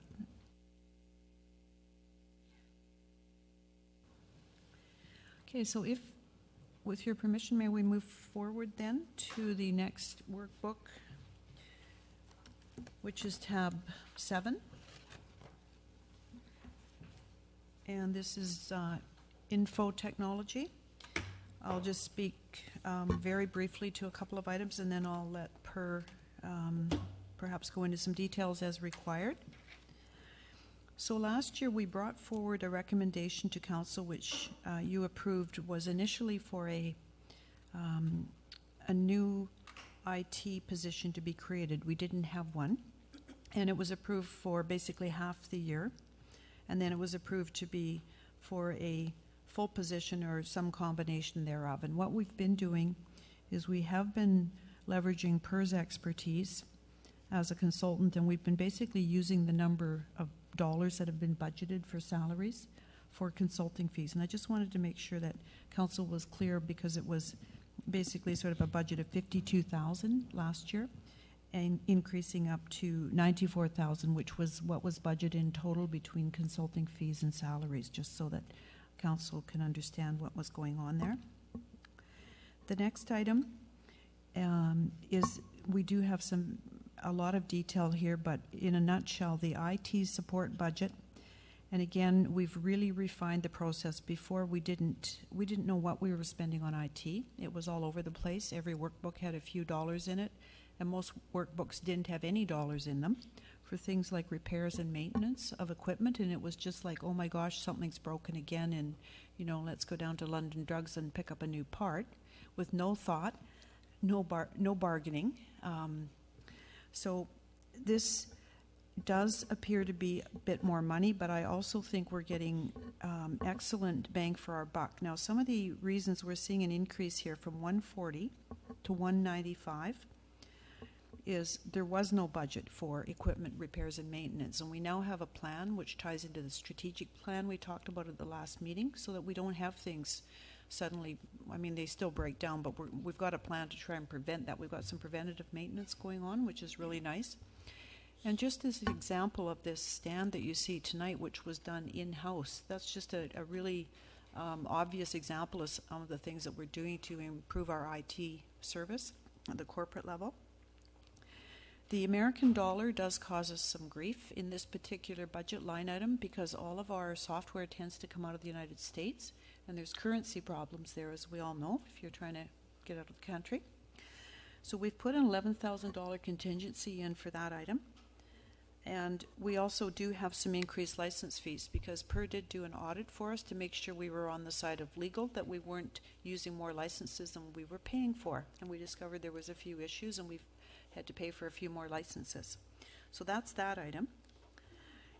And the other item was, we talked about this earlier, is that we hadn't done any equipment replacement for quite a number of years. And then we had to do a big catch-up last year, cost us about $52,000. And PERS introduced me to the term of evergreen, whereby we plan to spend, a certain amount each year, and we do planned replacements of our 70-plus computers.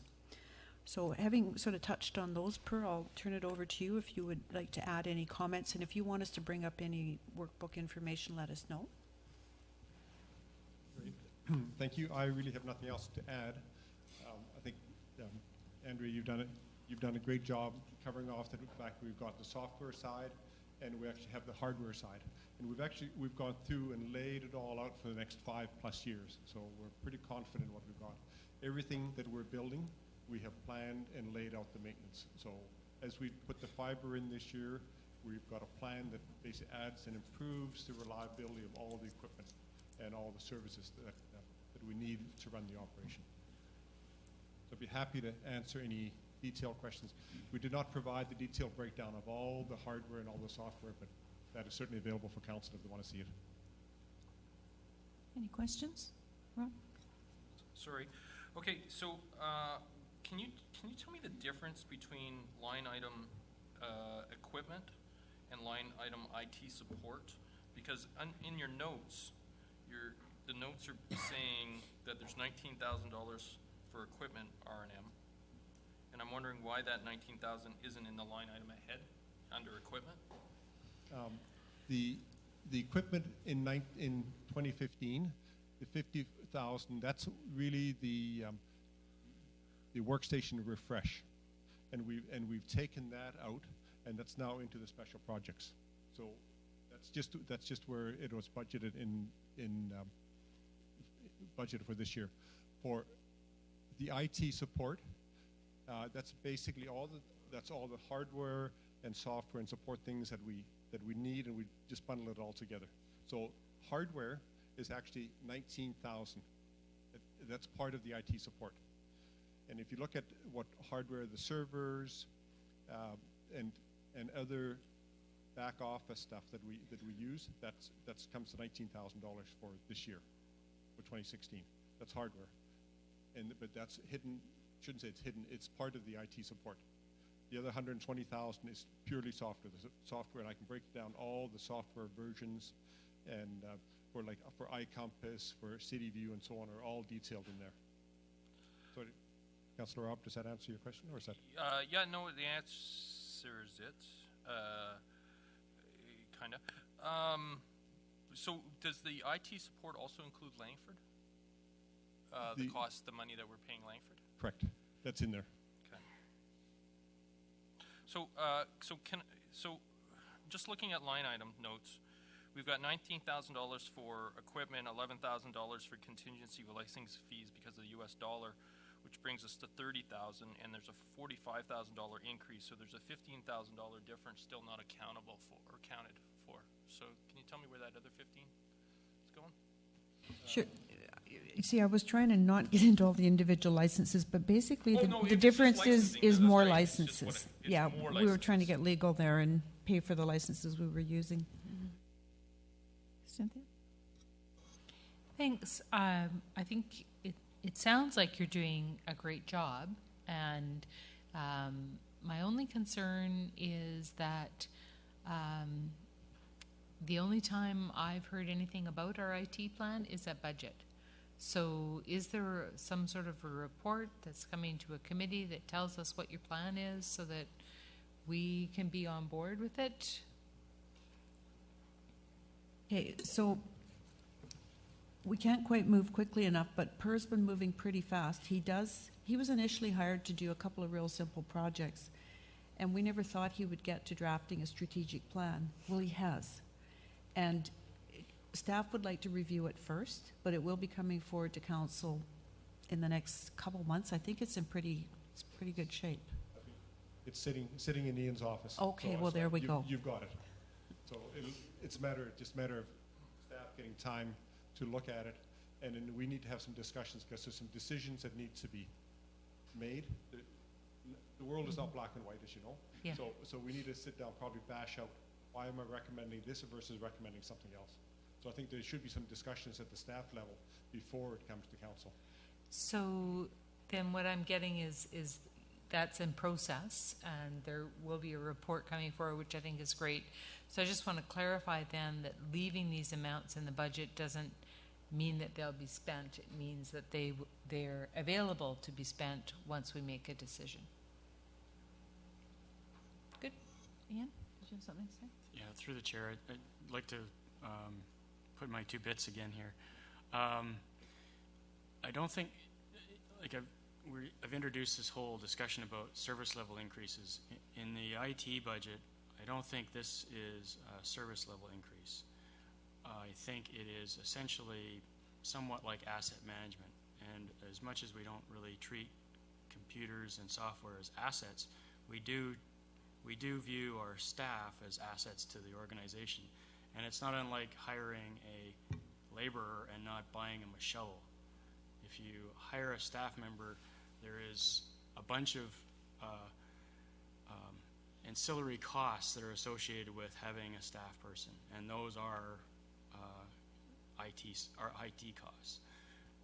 In the past, I don't think we did a very good job of planning for keeping our software current, our licenses current, our hardware current, and that has an impact on our productivity, on our legal grounds, and our capabilities to keep up with current expectations.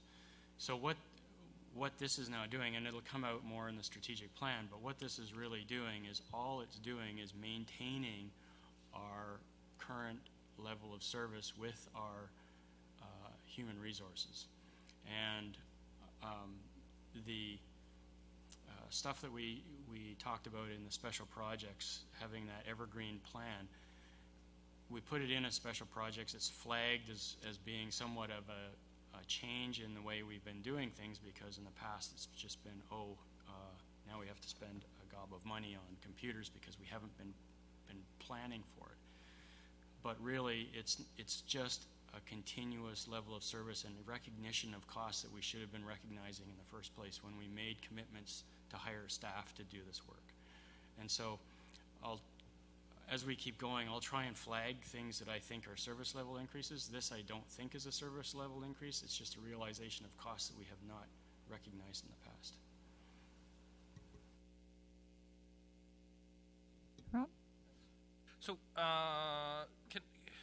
looking at the last note, which says equipment replacement budget of $51.5 in 2015 reduced to $20,000, I can't find that line item. That's right on the almost the very bottom of the page. It's in there as a special project. Sorry, where is it? So it's the third line from the bottom. See where it says special project IT hardware? Special project We IT didn't want to hardware. bury it in the operating budget, as Ian has just referenced below the graph. But sorry, where am I looking for 51.5 then?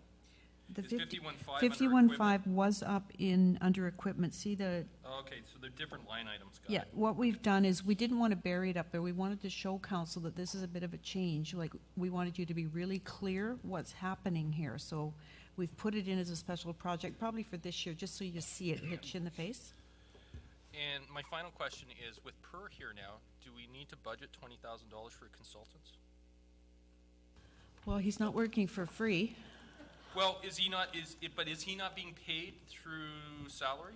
Basically, he is not on our payroll, so we do have to pay him as a consultant.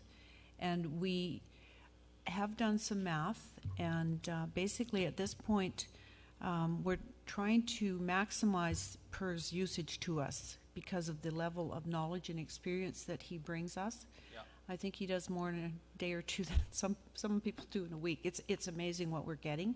So we are getting, what I'm saying is the amount of money in the budget is covering his charges. And if council decides to, Oh, I see. Okay. yeah. I understand. Does that mean that should be charging more?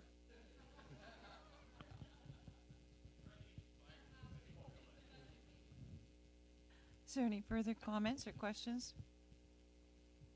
There be none?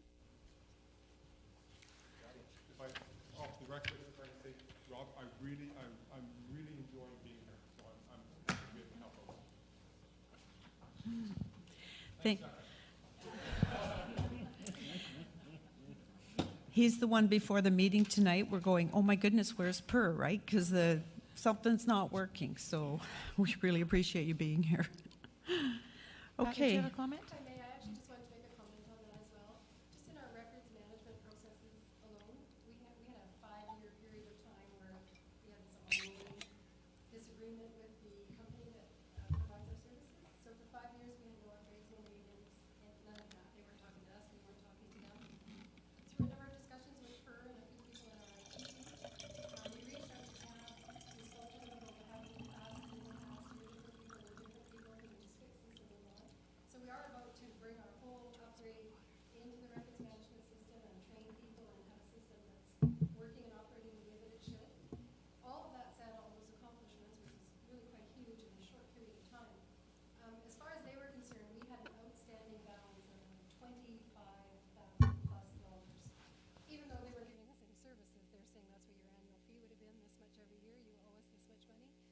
and we paid less than $7,000.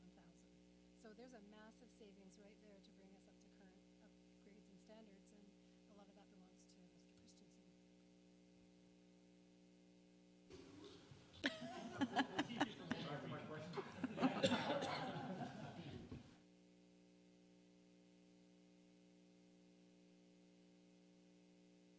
So, keeping us going here, still within tab 7, there's a divider, and then there's a one-page summary on communications. Not a lot of note here. I did make a note that wages and benefits, if you look up at the very top portion there, that they have gone up and that we were over budget last year, and that was because there was a wage reclassification requested and made, and so that is reflected in the figures that you're seeing there. We haven't made any other real major changes there to general expenses. We did talk about the various special projects that you see below the graph at our last meeting. I think the only query for many of the departments as we talk about them is capacity. There's a lot of work to be done here. So I don't know if there's any questions. Any questions from the committee? Nope. Okay, so we'll move right along then to tab number 8. Ian's been waiting for his time here. And in this case, Shar, could you please go into the planning workbook? And we are going to have to go into the salary emoluments. Yeah. In my notes, one of the major things, and Ian, if you're okay, I'll just touch on the highlights, and then we're going to bring up your workbook here because we do have some specific changes with right up at the top.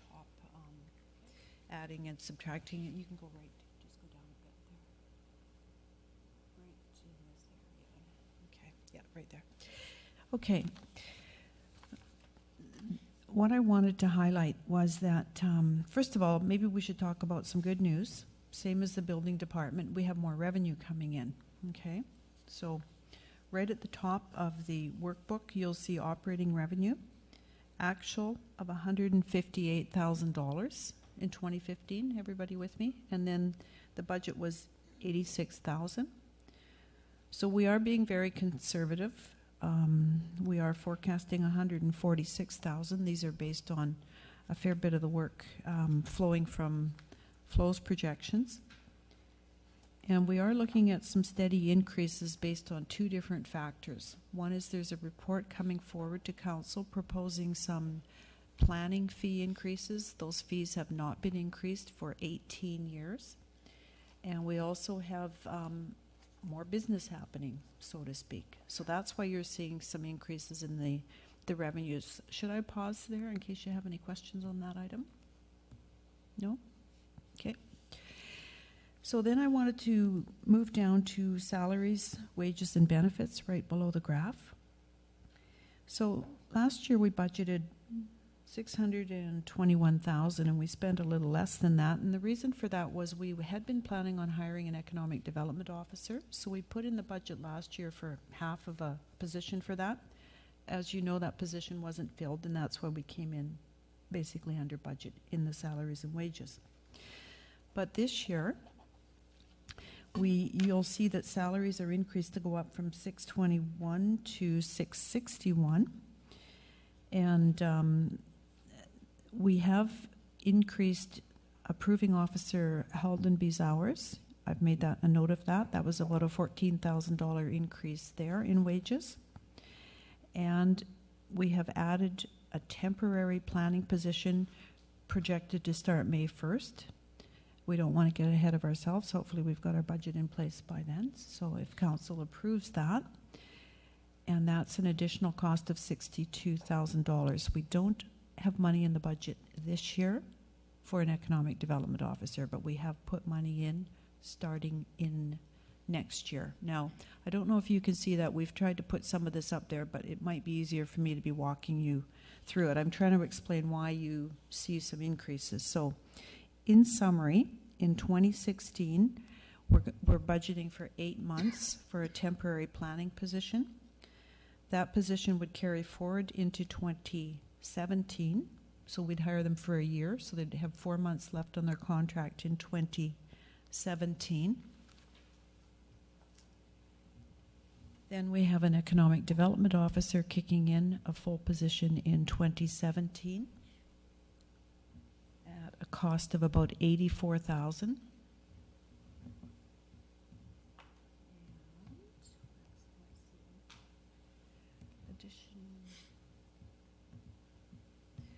And then starting in 2017, looking at perhaps making that temporary position into a permanent one. So in other words, they start in 16, full-time, temporary, and then based on council approval in 17, that position could become permanent, and then that flows through into 2018 and 19 at about $69,000, $70,000.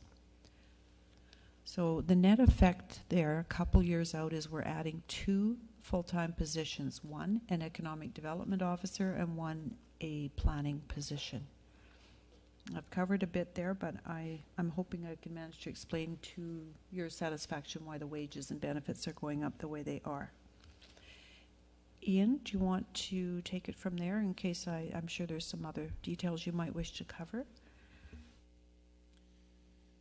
Thank you, Madam Chair. I think the Director of Finance summarized things quite well.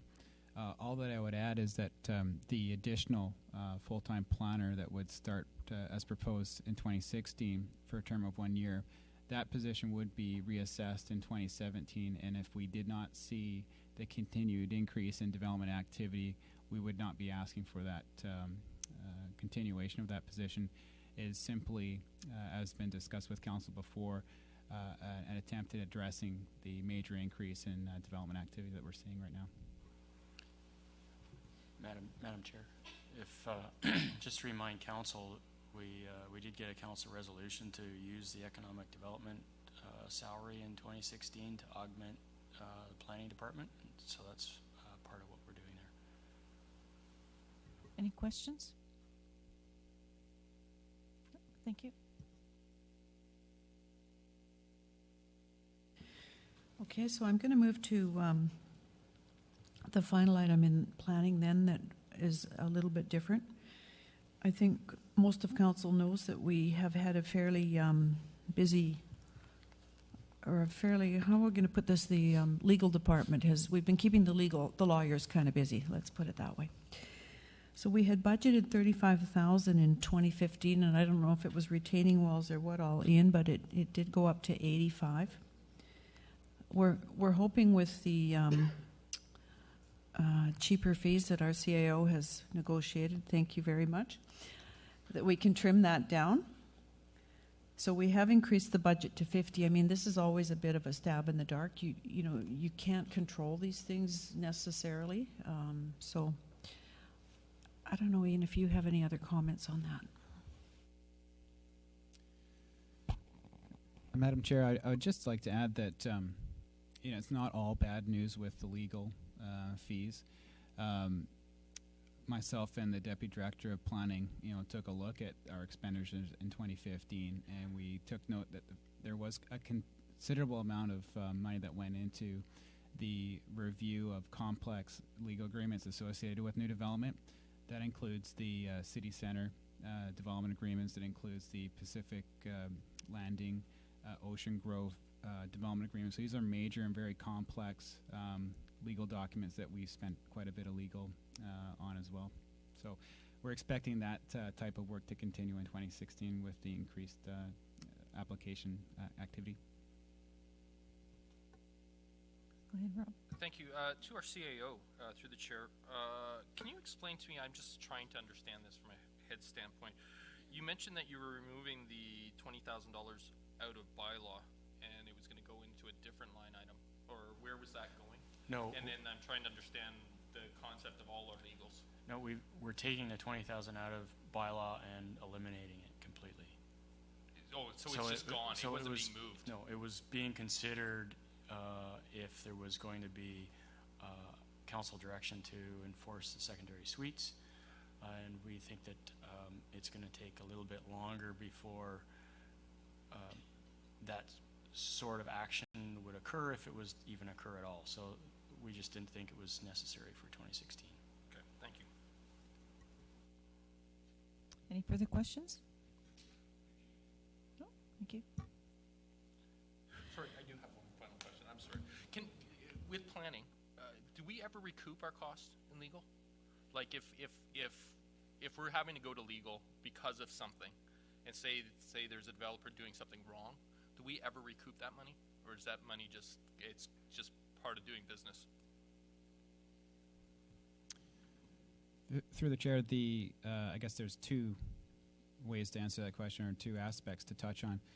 One is in this fee review, the staff report actually discusses briefly legal costs associated with things like rezonings, and it's very difficult to peg a average number in terms of legal fees. We see big fees with the historical development approvals being brought back to life, because you're dealing with agreements that a new the developer didn't negotiate that agreement and usually wants to renegotiate significant parts of it, so it requires a lot of legal oversight for us.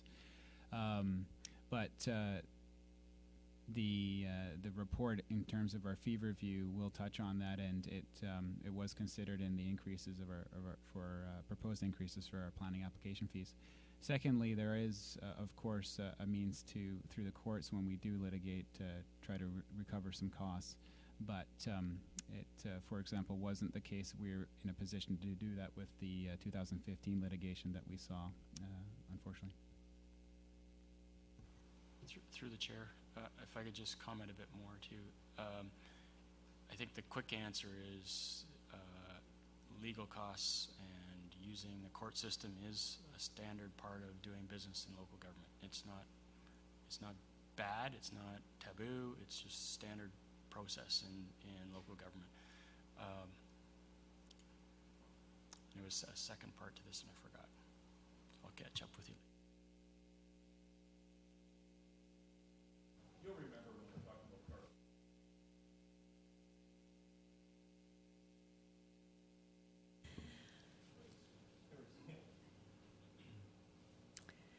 So, any other questions or comments for planning? Otherwise, I'd like to move on to the fire department, which is tab number 9. So, with your permission, Carrie, I'll just introduce a few of the comments that I've made. So, I have tried to highlight again, salaries and benefits are an area which do jump out based on what we budgeted in 2015 versus what we paid, and then versus what we're forecasting in 2016. Sure. You remembered, okay. Madam Chair, Madam Chair, I remembered my legal comment. I just wanted to close this up too. A lot of people have a misunderstanding about recouping legal costs when you go to court with somebody who you need to enforce action against.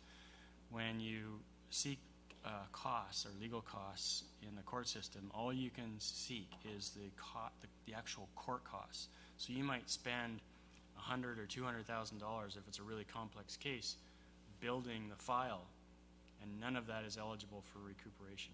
It's only the actual court costs, and they're very prescriptive, so it's a very small portion of the costs. Just wanted to clarify that. Thank you. Okay, so back to, is there a fire here? Salaries and benefits. So I've given you some fairly detailed notes explaining why the budget of 2015 has gone up by $123,000 to the budget of 2016. And this is where we see some of our little bit more fine-tuned budgeting kicking in, which is our fire chief is threatening to retire on us. So that's going to cost us about $20,000. Our mechanic is also apparently exiting the building at about the same time. And we're looking for and I believe Fire Chief Carey has brought forward a report previously to council about seeking an overlap between the outgoing mechanic, who's a long-serving employee and has specialized knowledge. So I'm just was pointing out what the cost of that is for council's information. The firefighters do get annual increases, and with benefit costs also going up, those are at least 3%. And then they also have increments. So they may start out at a certain percentage of a firefighter, and then as they get increased experience, they may get a 5% bump with each increment. And so we have some of those happening this year. So I have broken the increase down for you. And it's a bit of a blip there because you see on the graph that the wages are going up in 16. They go down a little bit in 17 because we're hoping that there's nobody retiring that year and we don't have the overlap with the mechanic. So that makes the wages look a little lower in 2017. So Chief Carey, I'll turn it over to you. Thank you. Through the chair. The overlap is probably the biggest one that I'd like to address. The Director of Finance did a great job of putting these footnotes forward for you. This position, it takes a lot of time to go through the process to hire this position. There's physical fitness exams that are done through the University of Victoria. There's video simulation testing that we put them through human relations, mechanical reasoning, reading, and math. And there's also the interviews. I was looking to ask council for a 6-month overlap so that this position would start May the 1st. But because all I can do tonight is ask committee for a recommendation to go forward to council, I'm not able to even put a posting out until March the 15th because the council meeting is on the 14th. So that will put me behind. In saying that, I do believe I should be able to have a starting date of June the 1st. Some of the things around the importance of that is also our mechanic receives 6+ weeks vacation. So he's going to be gone for that period at some point, and usually summer months are the senior time to want to take off. With a June 1st start, I also have this other individual through our busiest time of year. So I will be looking for a recommendation from committee if they so choose to go to council, and I can make that a June 1st start, which will save 1/6 of that 44,000, I believe, if that's correct with the Director of Finance. And I'm good for any questions. Any questions? Jason? Yes, general expenses. I see a gradual increase from the 2015 budget onward. What I would like is an explanation of why, if we only spent $375,000 in 2015, we need $410 this year. Through the chair. Very good question. And this has happened actually to us 2 years in a row, where we have quite a large amount in our training, and our training hasn't been able to be expended properly. Not that we go out of our way to try and spend every dollar, we don't, but there have been many canceled courses, especially through the Justice Institute of British Columbia, which is most frustrating. It's frustrating for everyone in our department. The training officer books it, and the JI will cancel at the last minute, and our volunteers have made plans. They have to organize their lives around this kind of stuff. And so for actually 2 years in a row, we haven't been able to do that. In saying that, this year, they're on many courses right now. They're extremely busy, almost to the point where I hope they're not going to be too busy that there's fallback but we are extremely busy right now in training alone. Gord?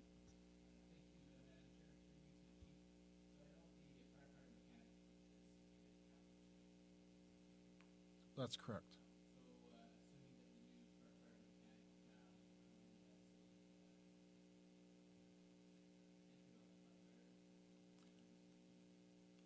No, because this is specialized, there is that possibility, but this is specialized, a specialized position where they're coming in with a trade, and I am very hopeful that we can hire from within the department. We do have currently, we have 2 heavy-duty mechanics. Whether they apply or not, I honestly don't know. If I don't get that caliber, and there's somebody else with perhaps not that heavy-duty mechanic ticket, then they would start at a lower grade. And you're quite correct. A starting firefighter fresh with no experience starts at 70% of a first-class firefighter and goes up in increments and receives the 100% starting their 5th year. Any further questions? Cynthia? I'd just like to recommend to council that the fire chief be permitted to make preparations to hire starting June 1st for the firefighter mechanic position. All those in favor? Does that cover your needs, Chief? Discussion? Thank you. The recommendation of council. Thank you. Yeah. Any opposed? Motion carried.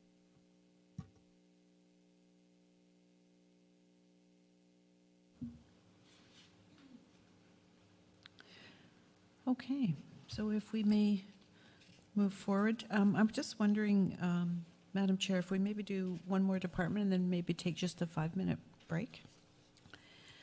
So that brings us to tab number 10, the engineering department.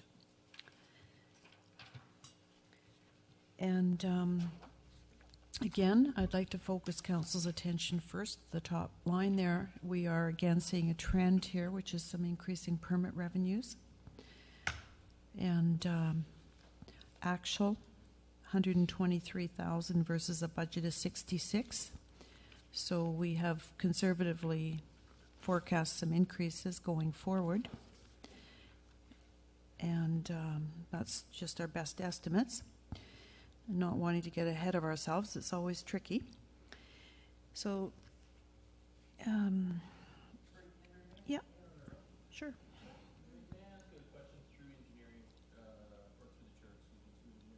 Is there any correlation between permits that engineering receives and, for example, building permits?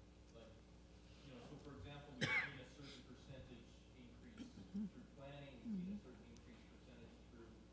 Should we anticipate the same sort of when it comes to permits on this level, or like, is there any correlation between the different departments when we're talking about base counts?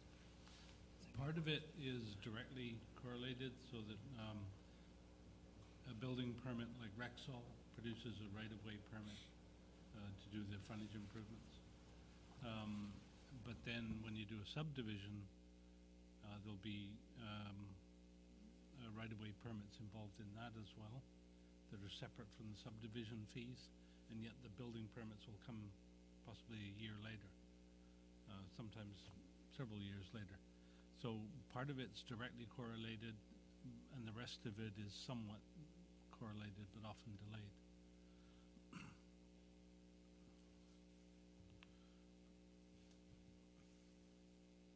So moving along then, I do have a note here on engineering wages and benefits. It caught my eye. I thought it might catch yours. We did underachieve budget, which is not always a bad thing. 767,000 actual versus a budget of 848. I did a little digging and noted that we had approved an increase, and we actually hired an additional admin assistant in the engineering department. That was not until later in the year last year, so there was some savings there. And the other thing is the assistant QP president, I can't remember the right title, but he does go on union leave a fair bit, and we do get recoveries coming in, and we had not budgeted, so that was actually kind of a pleasant surprise. I don't know that we'll see those wage recoveries continuing, because we now have the president in my department likely on a full leave, so we have budgeted recoveries, but over in the finance department, so it's hard to know how much time we'll recover. So that was that one. And then moving forward, the budget for next year, 890,000. We did have staff receive a reclassification, and we do have to budget for those additional costs. And I saw there was a little bit of money. I made note of it because I hadn't seen it before, which is we don't usually backfill. We do in the building department if someone's on vacation, and if they're away at a critical time, we will bring someone in. And I saw there was a $4,000 backfill amount in there. I just wanted to make mention of, because I hadn't seen that before. But overall, no major big changes there other than what I've mentioned. And the rest of their budgets are actually very, very modest. As we know from our last budget meeting, the big spending goes in the special projects and the capital asset purchases, the real big stuff. And there's a reminder of that on page 2, where we've just summarized again for your benefit the special projects that you have looked at previously.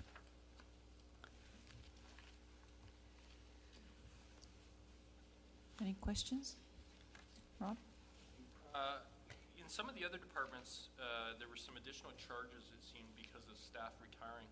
Yeah. Michael, are you planning on retiring in 2016? And are we 2017, and if you make note, you'll see there is a bit of a jump in 2017. Yeah. We have forecast a retirement allowance in 2017. All right, so you can't retire this year because it's No. in the budget. No, It's not budgeted. Cynthia? I just wonder if we could get a little bit of clarification on the backfilling, since that's not something we generally see in any other department. I'm not saying it's a bad idea, I just need to know more about it. Yeah, I actually don't know. That might have been something Emmett put in the budget, and I unfortunately wasn't aware of it. At $4,000, it kind of slipped by me. Pat, did you have a comment?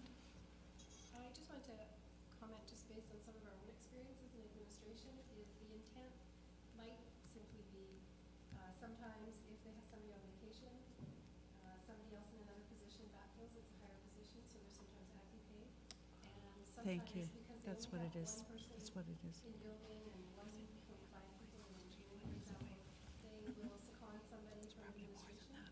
Depending what we have going on ourselves, we don't have a budget to be trying to cover all that in our own department and then paying somebody who's only working in engineering. So if they're seconded to engineering for 2 or 3 weeks, engineering may be picking up that cost, which means our budget will be a little bit less that year. They now have a budget to pay the extra cost on the engineering. Thank Yeah. you. I would just like to thank the Director of Administration. That was brilliant. Actually, what it is when you're on vacation and your deputy steps up, we do pay him your pay rate. That's what it is. Thanks, Pat. Any further questions? Rob? Michael, why, or maybe, I don't know who's it, why do we have the last 2 lines? The rainwater management master plan? It doesn't, there's no income ever planned for, and same with the final line around studies and surveys. We just missed that in the cleanup. Oh, it's just a cleanup issue, okay. I was just wondering if it was that.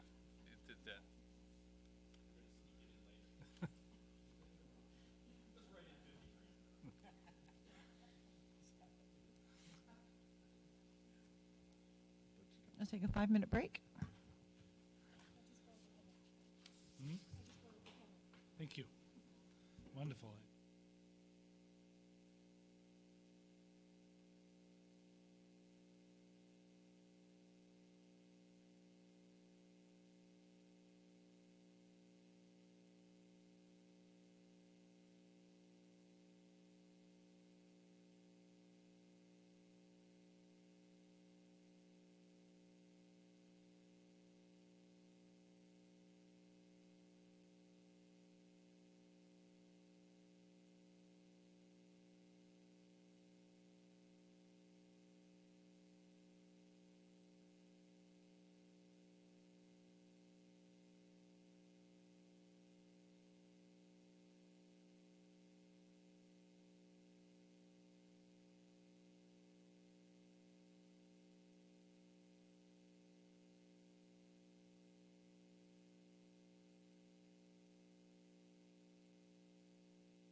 Is everybody ready to reconvene?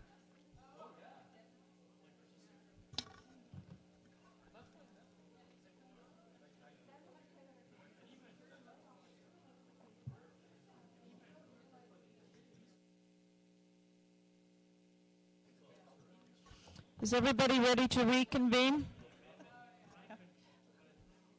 It's the first time I got to use it. Look at that, eh?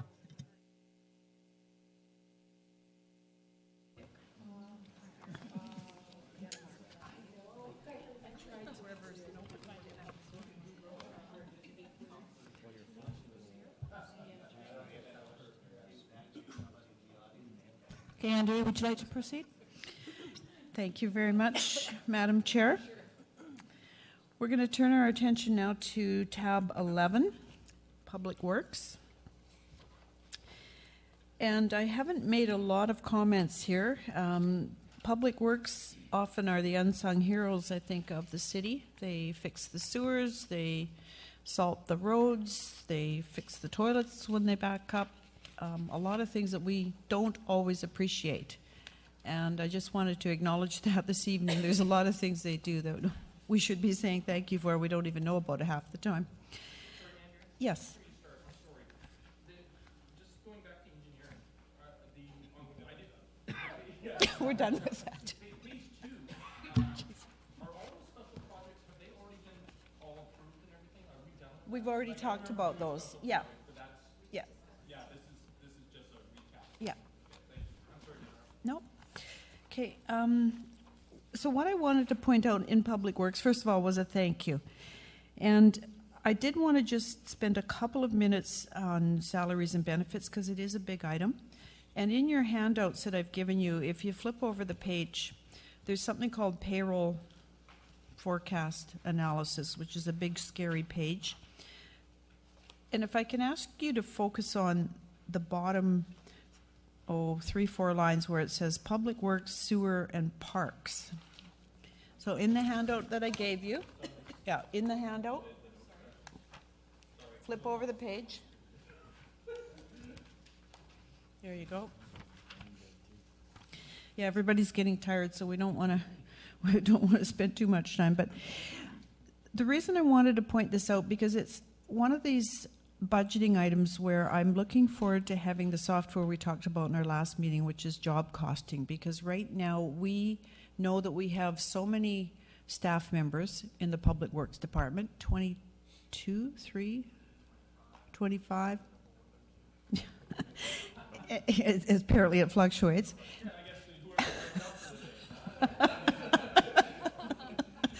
So what we have to do for the budget is we budget for the total number of people, and then Ross has to peer into his crystal ball, literally, to figure out, where are they going to be working and how much time. Are they going to be spending time on manholes, for instance, in the sewer department?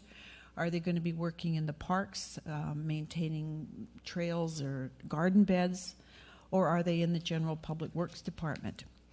And so in 2015, you'll see I've kind of put a little box around this where it says total Public Works, and it also includes sewer, of course. I'm actually quite pleased we came in as close to budget as we did, because it wasn't a good situation last year where it was quite a ways out. So we budgeted 1.98. We come in at 1.93.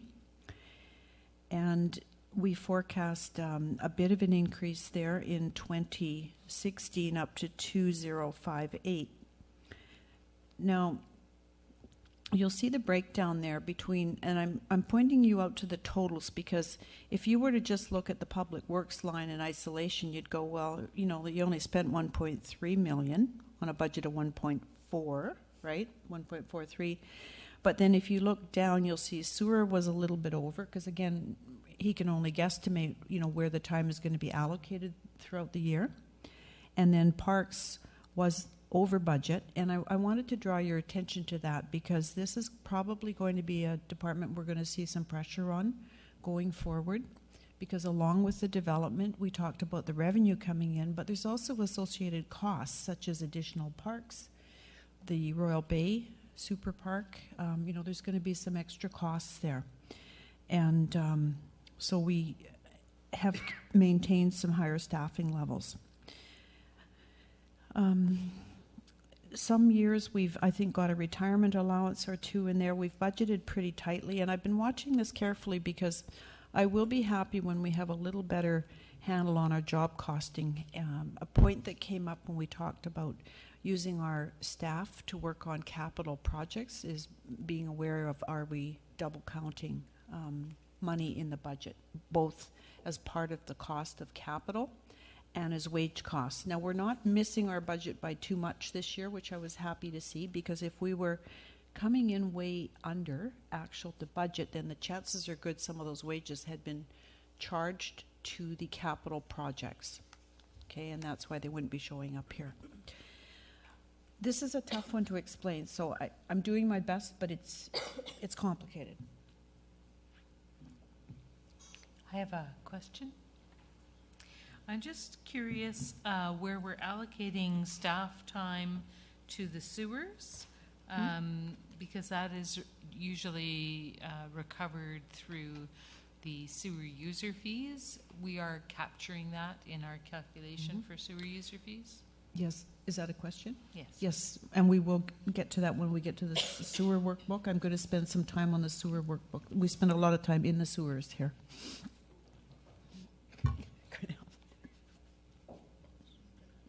Any further questions? No.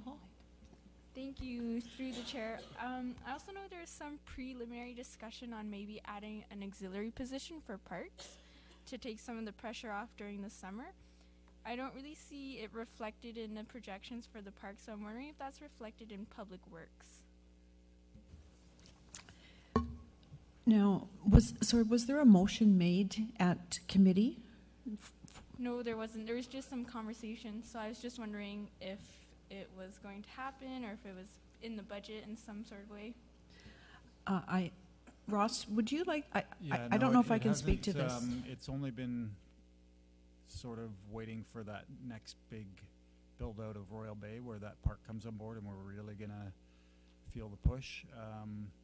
There was discussion about Island Highway, Rexall Place, all the frontages that we've taken over, and nobody's sort of put anybody in there to take care of that. So the need is there. We haven't put it into this budget, probably next year for sure. And if you see the forecast in the parks one, you'll see a large increase. It's not till the next tab there, 13. 2016 and 2017 will show some increases in wages, and that's a full-time job I think is going to be needed to take care of those parks. Okay, thank you. Go ahead. Thank you. Then I wonder, Ross, if we should look at maybe adding a few dollars to that line item, because I'm concerned we've increased our standard for sure in our expectation in boulevard maintenance, and we've taken on some pretty significant boulevards. So and the crews have been doing a phenomenal job. So I want to make sure that we don't reduce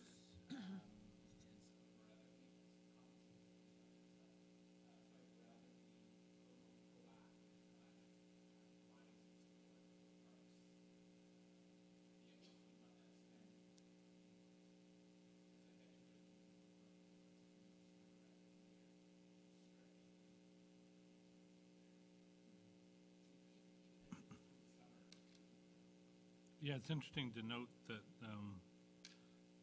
2016 forecast compared to 2015 budget is almost a 14% increase.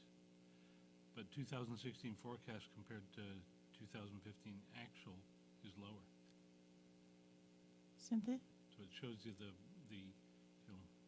work transferring over to parks from public works. And some of that I think is achieved because there are things like snow clearing that we used to do a lot of and don't seem to come up very much anymore. Whereas the boulevard maintenance in particular there's more of that than we've really budgeted for in previous years.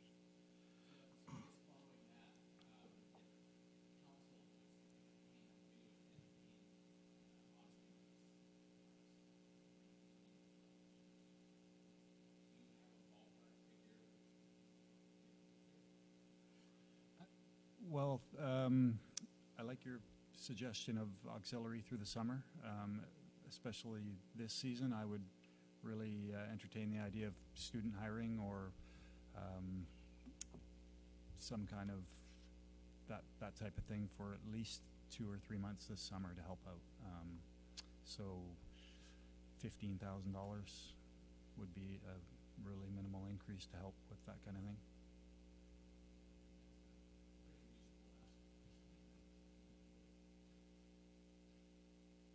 Cynthia?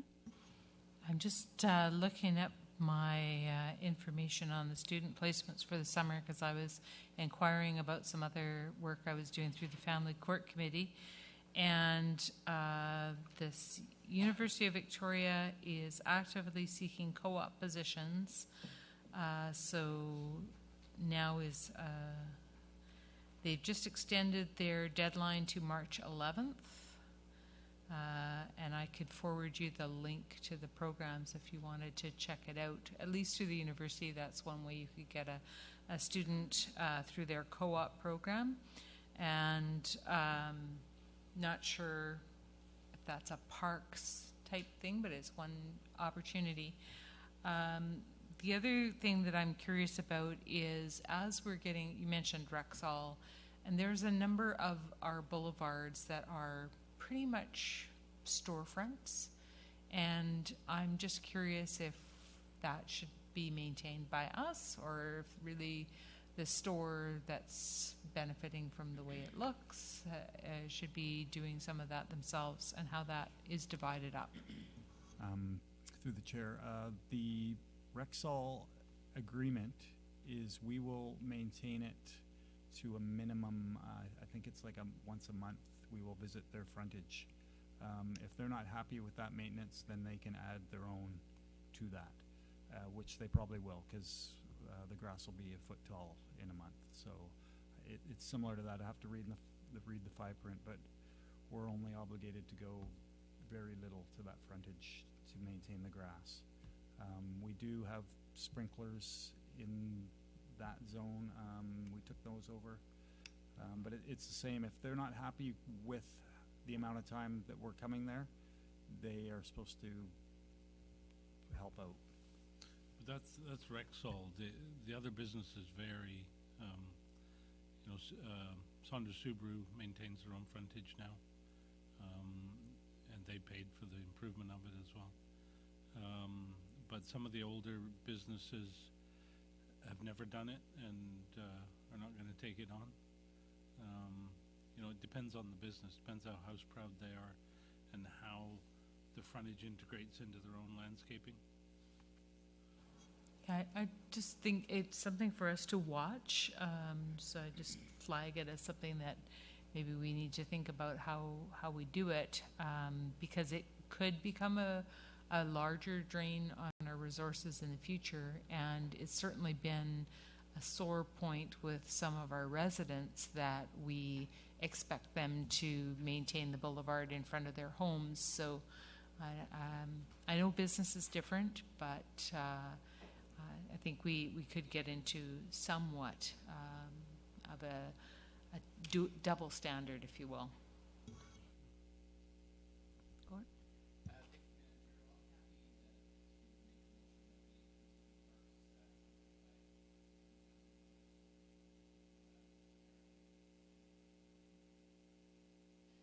All those in favor? Discussion? Through the chair to our CAO, even if we do this through budget, how do we actually address that from a council standpoint?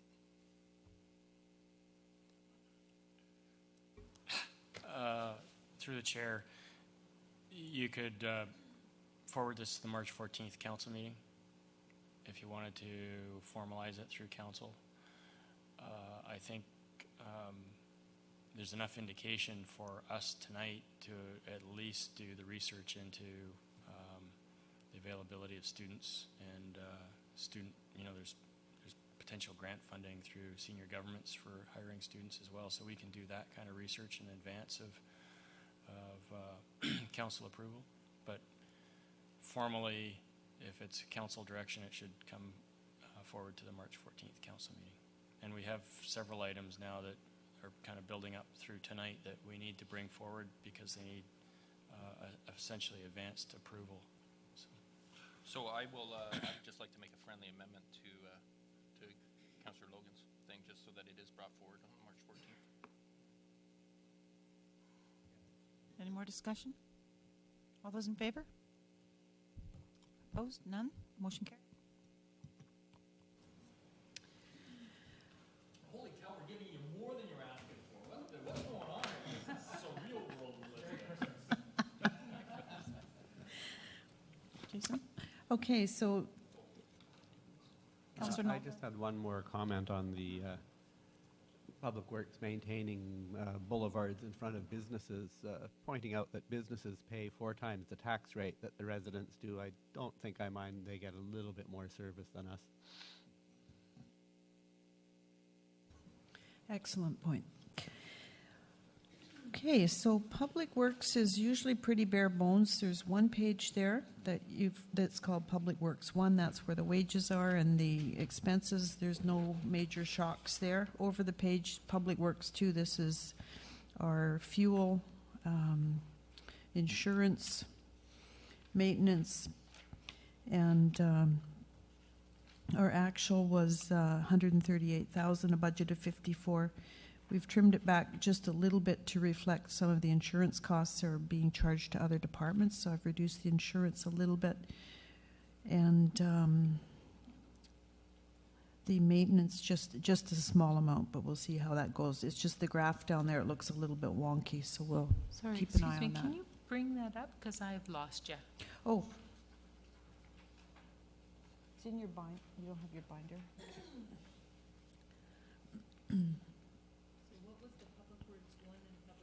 Public Works 1 is the main Public Works department budget for maintaining our roads and whatnot. The rest is kind of Mike Skilling's equipment. Okay. So I actually wanted to go to tab 12 because we've already got there ahead of me because you're very enthusiastic about your parks, and tab number 12 is the Parks Department. And that's why I wanted to cover off the wages, though, because otherwise you'd look at this in isolation and it wouldn't make sense. Okay, so now we've added hopefully at least $15,000 for a student. And I'm not quite sure why the actual expenses are as low as they are, but I think it might be due to some thriftiness in the Public Works Department, so that we only spent 120 general expenses on a budget of 175. And taking it down a tiny bit, but just to let you know that, Ross, I don't know, sometimes things might get charged through to Public Works and not Parks, right? Sometimes it's hard to separate some of those costs out. I don't know if you have any comments there, whether it's manufacturing your own bark mulch that saves money, or screening your own soil. I know that you've made some real savings there with those innovations. I'd have to say through the chair that the most of the savings I think this year on the parks is some of the capital projects they were working on, Trees for Tomorrow, Havenwood Park. There was a few trail projects, so they probably weren't spending as much on with their regular maintenance budget. Okay, so there's not a lot there, but just so you can see there is a separate budget for that. So if everyone's okay, I do want to turn our attention now to tab 13. Boy, that's a bad number for sewer, isn't it? I just realized. Okay. So in your handouts this evening, I've actually done up a separate page at the very back, notes regarding the sewer budget. Because in your binder, you'll see there was some cross-references for notes, and I just simply hadn't had a chance to get to them till today. So I'm going to walk you through this as best I can. If I'm going into too much detail, please say so. And if you have questions, stop me, because this took me a good couple of hours today to understand this. It's complicated, like the movie title. First line is parcel tax. We collect at the current time in 2016 3 parcel taxes that should generate about $477,000. Everybody with me there? That is made up of parcel taxes on the south, west, and east. And what I can tell you is that 2 of those parcel taxes will be paid off in 2018, which is good news. And the bad news is that we've just borrowed some more money to put in Colwood Central, which is the new trunk line and the pumping station. So that $2.4 million will kick in. We have to run a counter petition process this year, get our ducks in a row to calculate the new parcel tax for Colwood Central. And we estimate it'll be 2017 before we can start to recover those costs, because we're getting too tight on the deadline. So when you look at 2017 parcel tax, you notice it goes from 476,000 up to 797. That's the new parcel tax kicking in.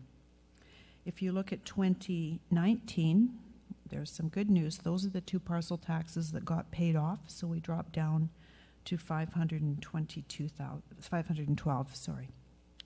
So that's that line. Next line is something that is levied by the CRD, and we collect it via the sewer user fee, and then we remit it directly to the CRD. So that's kind of a flow through. Under operating revenue, pardon? Septic, sorry. Not to be, yes, thank you. Everybody's a sewer expert here, and I'm still learning. Operating revenue user fees. These user fees are basically designed to recover our costs. So, for example, in 2016, we're budgeting sewer user fees of $541,000, and where that comes from is I know that we will be charged by the CRD a certain amount of money, about $194,000, to pay off our portion of a Northwest Trunk debt. There are our wage expense, whatever the wage expense is, to answer your question earlier, Councillor Day, we link that directly to the budgeted wage expense to recover that. Whatever is spent within the sewer operating account, we link it directly to that to recover those operating expenses. And if we, line below, we actually collect some connection fees for $46,000. That gets deducted from the previous amounts, and that's how we get to the $541,000. This is a tricky and complicated business. And then we have to figure out who all is connected, convert them into units, because not everybody gets charged the same amount for a sewer user fee. And then it gets levied as part of our taxation process. So the tax process here is very complicated. It isn't just levying property taxes, it's levying 3 or 4 parcel taxes and then a user fee, and making sure that we understand how all of this money flows back and forth with the CRD. In the past year, 2015, sewer enhancement fees were unexpectedly high, almost $250,000 on a budget of $30,000. Wow. So we've increased the budget there.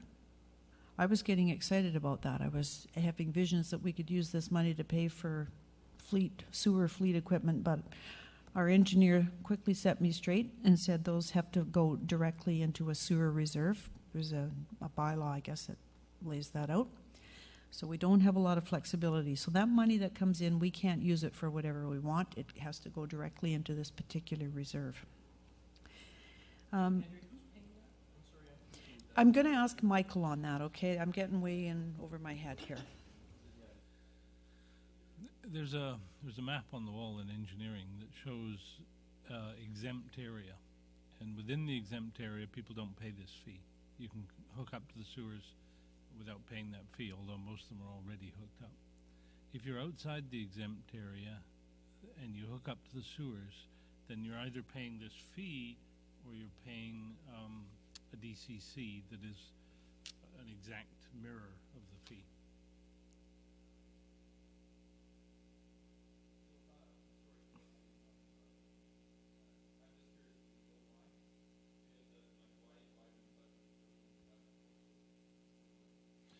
because a lot of the development occurs in the exempt area. That's where we expect most of it. So we haven't had much in the past, but there's been a sudden flurry of development in outside the exempt area. And you know, when you get something like Regency Place, you know, it brings in quite a lot of money in a short time. And I guess that's good news. It's a bit of the theme we've been hearing this evening about there is more activity and there is more development happening. The next section basically is money that we have to record to fund our capital asset expenditures. So for instance, we've got some gas tax revenue that is going to be funding some items that you'll see on a later page. And I'm going to just leave it at that. We'll flip over the page because this is probably getting to be a little tough here. The CRD levies these operating charges, which we collect, and then they flow through back to the CRD. Now, let me just look at my notes here that I've handed out. Note 3, the city levies user fees on all properties connected, and including amounts requisitioned by the CRD. So that's $190,000 that you're seeing there is requisitioned by the CRD specifically for sewer trunk operating and maintenance costs. A couple key points. In 2014, Colwood Council moved to recover all sewage treatment related costs via the general CRD tax levy. That's an important sentence because what that means is that when the whole sewage treatment proposals were coming forward, the CRD ramped up what they charged to the different municipalities. So last year it was $750,000, and you may recall the mayor of Langford basically was threatening to not collect it on behalf of the CRD because there wasn't a clear plan what the money was being used for. Some of you remember that? So what we do here, just for clarity, is we're not recovering that just from the people that are hooked up to sewer. Council made a decision back in 2014 that we do recover that from all of the taxpayers in Colwood. Okay, so that's an important point because it would be pretty expensive if there's only 30% of the folks connected to sewer. What else can I tell you about that? I think that's a key point. I just wanted to emphasize that again because there's an awful lot of discussion right now on this topic. We talked earlier about salaries, wages, and benefits. You see those coming through, and the expenses incurred in the sewage department come through there. So you see there's a total there for operating expenses, and that includes debt. We have a fair chunk of debt still, so that according to the new wonderful accounting policies, we have to report that out separately, the interest from the principal. I'd like to go over the page now to the very last page on the sewer workbook. And there's a few things coming and going here. Sewer additions, we take money from reserves to pay for things. So in 2016, we're taking, and we did talk about this briefly, but it's hard to keep track of all this. We are taking $340,000 from our sewer reserves.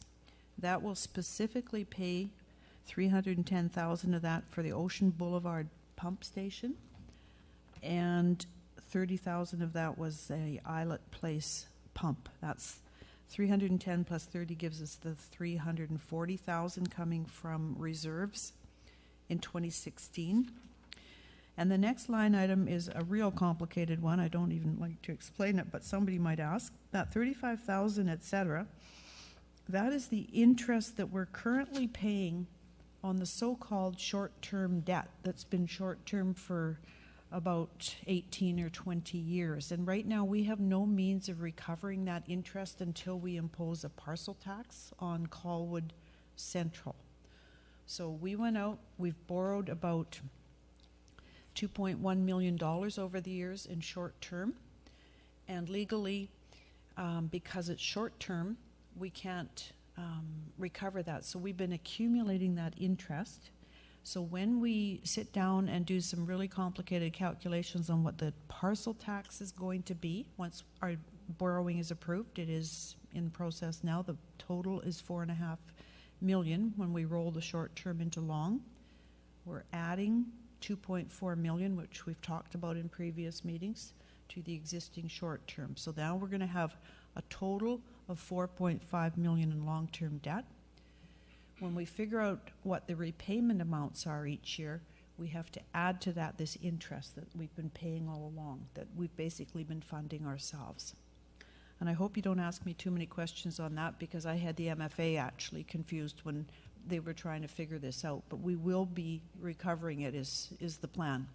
I'll stop there.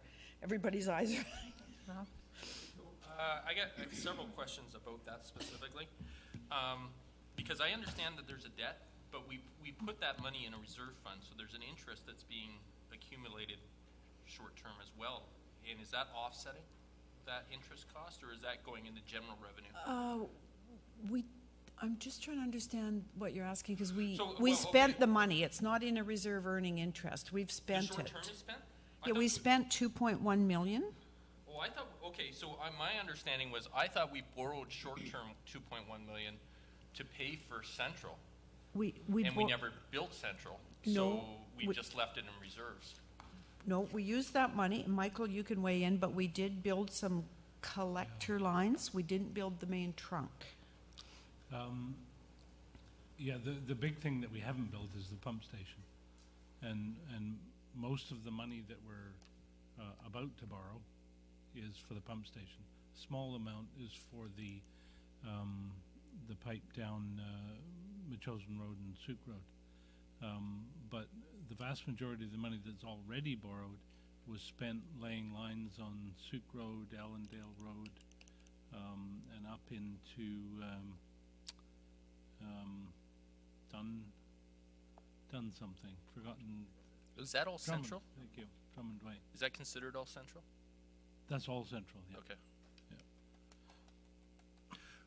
But we weren't flowing anything through those pipes.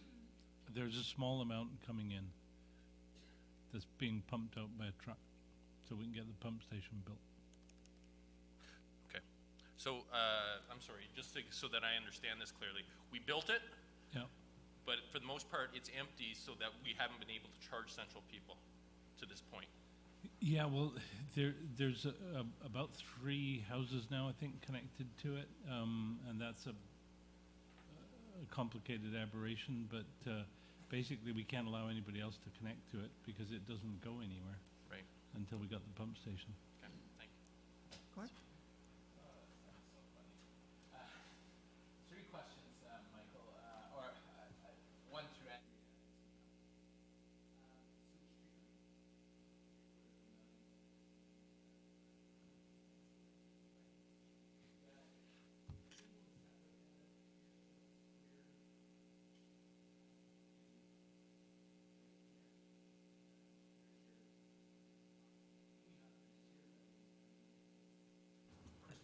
Yeah, because basically it comes in as a requisition, like it's a flow through, they requisition it, we put it on the tax bill.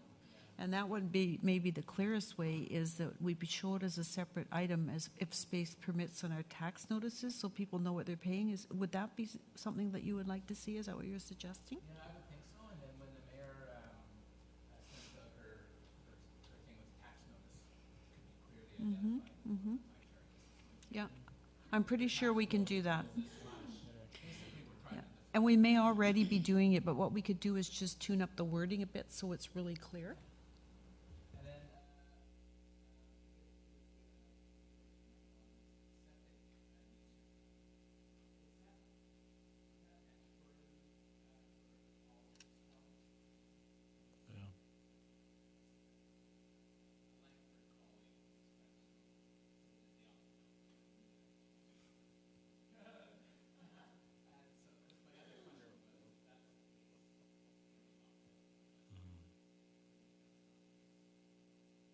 Councillor Note? Pat, did you have a clarification there? My understanding for the septic charges in Langford is they've just absorbed it and they're charging their whole municipality, where Colwood is doing a parcel tax and charging people who are truly Okay. We would do the parcel tax process to only charge people on the septic. Okay, so that's a good point of clarification. I bring that up because maybe that ought to be something that we look at in the future if we are choosing to distribute the cost of sewage treatment amongst all the community. It ought to be fair that we distribute all the costs for the septic as well. I just throw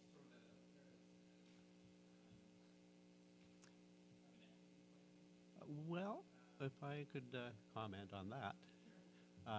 I'm hooked up to the sewer. I pay a sewer user fee. I would be happy to split that user fee with all the people on septic and pay part of their septic user fee. It would save me a lot of money. And my other question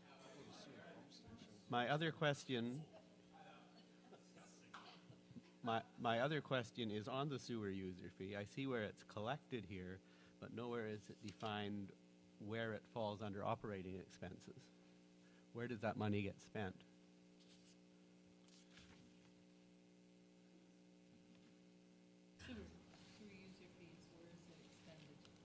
Okay, so the sewer user fee, one more time, we levy amount to cover the cost of what the CRD charges us for a portion of debt. That's about $190,000.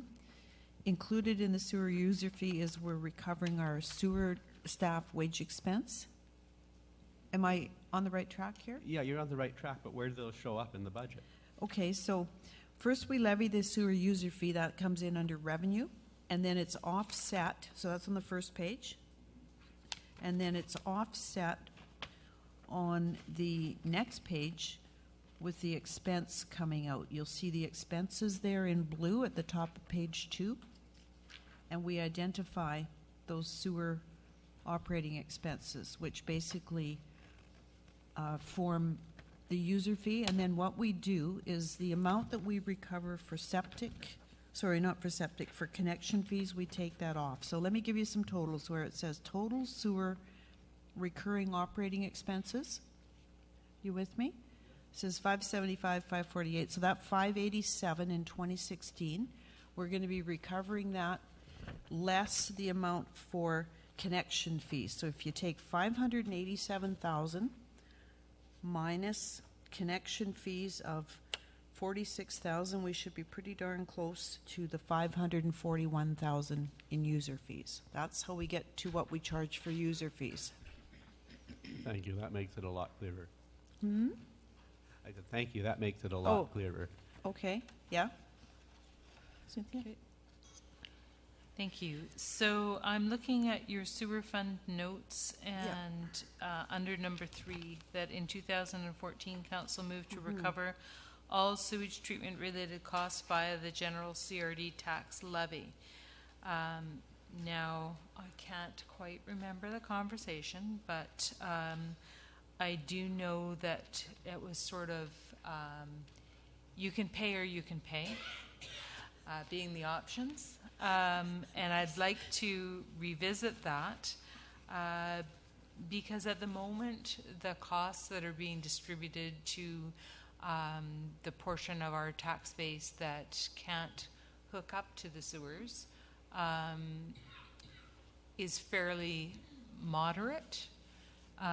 It will increase, and just from the core area liquid waste management meeting that I was at just before this, it equates to possibly $800 a year on your taxes for sewage treatment. It could, if that was put only onto the sewer users, it would double their taxation. So we are looking to find a way, crossing our fingers, that we can get just the amount that we need for sewers, so that the sewer costs are more in line with something that the users can afford, and that therefore only the sewer users themselves would have to pay for them, and we wouldn't have to put those costs onto everyone. But I think there is an issue, which is identified here. So I need to understand that better again, because it has huge import for us. And I wouldn't want our whole 5-year financial plan to be built around a concept that isn't supportable.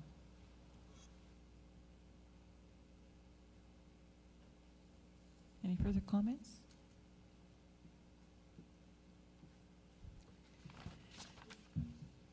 That was easy, yes. Are we done with sewer?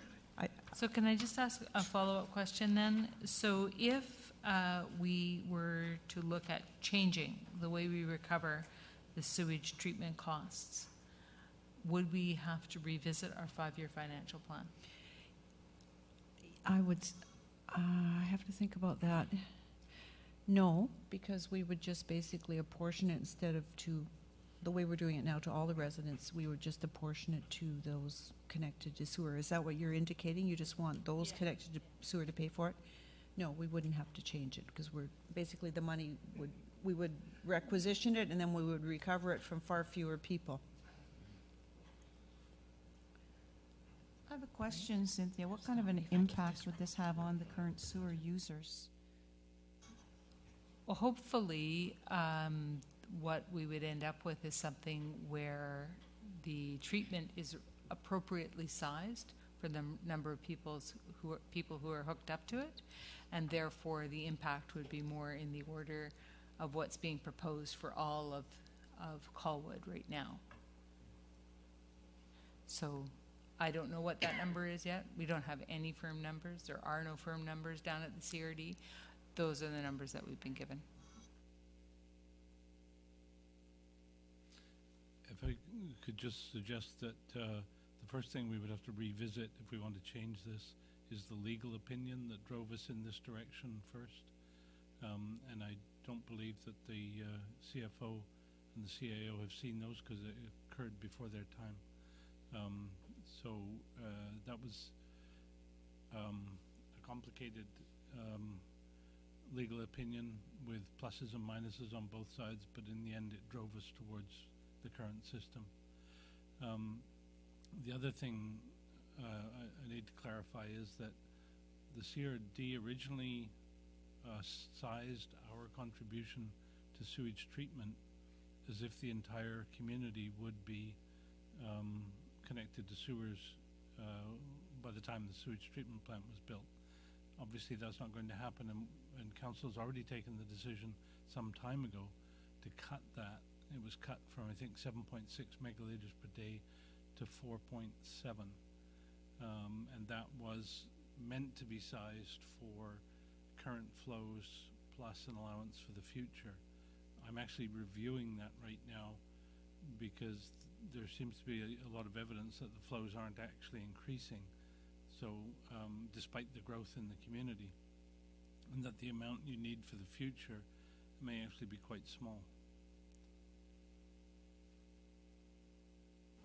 So I could just add that any estimates that are currently coming from the CRD have not changed any of the number estimates for Colwood. They may be billing us based on the amount that we've requested, but their planning for the future is still strictly based on a population-based percentage of 108 megaliter plant. Yeah, the 108 megaliter plant includes 4.7, not 7.6. Okay, I'm not sure on that. I'd have to check. I can tell you that there's lots of CRD paperwork that shows how those numbers add up, and our number is 4.7. Okay.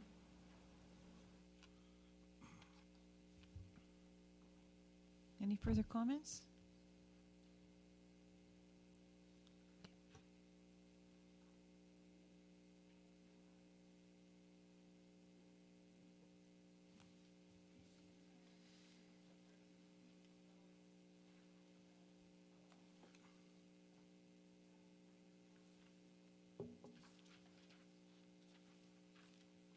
Great. Tab number 14.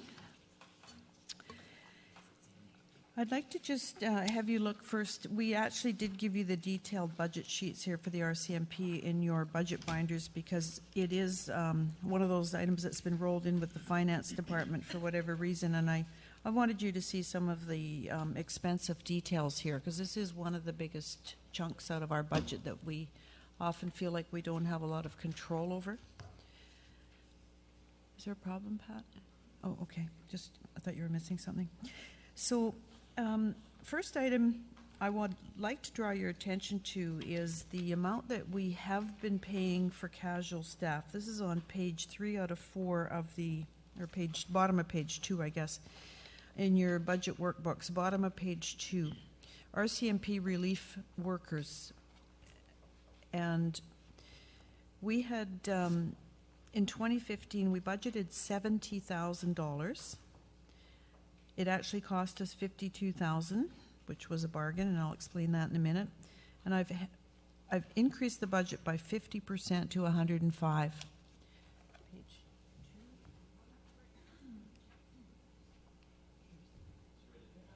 Okay, so the issue, which I think we might have mentioned to you previously, but I'll just refresh your memories because it's getting a bit late here, is that our casuals used to be on the Langford payroll. And they were paid at non-union rates of about, just say, $23 an hour for a watch clerk. Langford is now unionized. Those employees have now come over because they couldn't be in sort of two different locals. I guess they could, but it was problematic. So they're now on our payroll as union employees, and it's now $33 or $34 an hour. So there's about a 50% increase right there, just in the wages. And the other thing was when they were on the Langford payroll, they were in what's called a casual pool.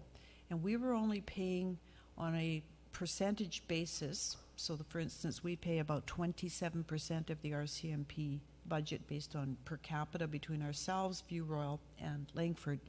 We were getting a deal because the watch clerks have to work 24/7 shifts. And when somebody's sick on holidays, that person has to be replaced. Otherwise, they can't operate the detachment without that watch clerk. So they would bring somebody in from the casual pool, and we were definitely not paying our fair share. And I know in meetings with the CAO over there, we discussed this, and basically the issue was forced with the union coming in to the RCMP detachment. This is why I'm budgeting an increase of 35%, and I think we'll be lucky if that covers it. It's going to be expensive because we got a double whammy there. We're now going to have to pay our actual costs every time somebody works a shift, and we'll be paying at greatly higher amounts. So that's one issue. So I just wanted to make sure you were aware of that. The second point I wanted to talk about is the actual wages and benefits that are budgeted. And this is, again, for our staff, and I'm not sure if it's in this. Oh, it's in the Finance tab workbook. If you just flip over to tab 15, and you go right above the graph on that page, under tab 15, the summary sheet, you'll see a couple lines there to do with the RCMP. And right near the bottom, just above the graph, it'll say salaries and benefits, and then it says general expenses. And these are big numbers not to be skimmed over. So the salaries and benefits in 2015 that we pay for, that consists of 4 watch clerks and 2 court liaison clerks. And we pay for those positions 100%. We spent $496,000 last year on a budget of $510, so we're pretty close. And we are looking at a higher budget this year for a number of reasons.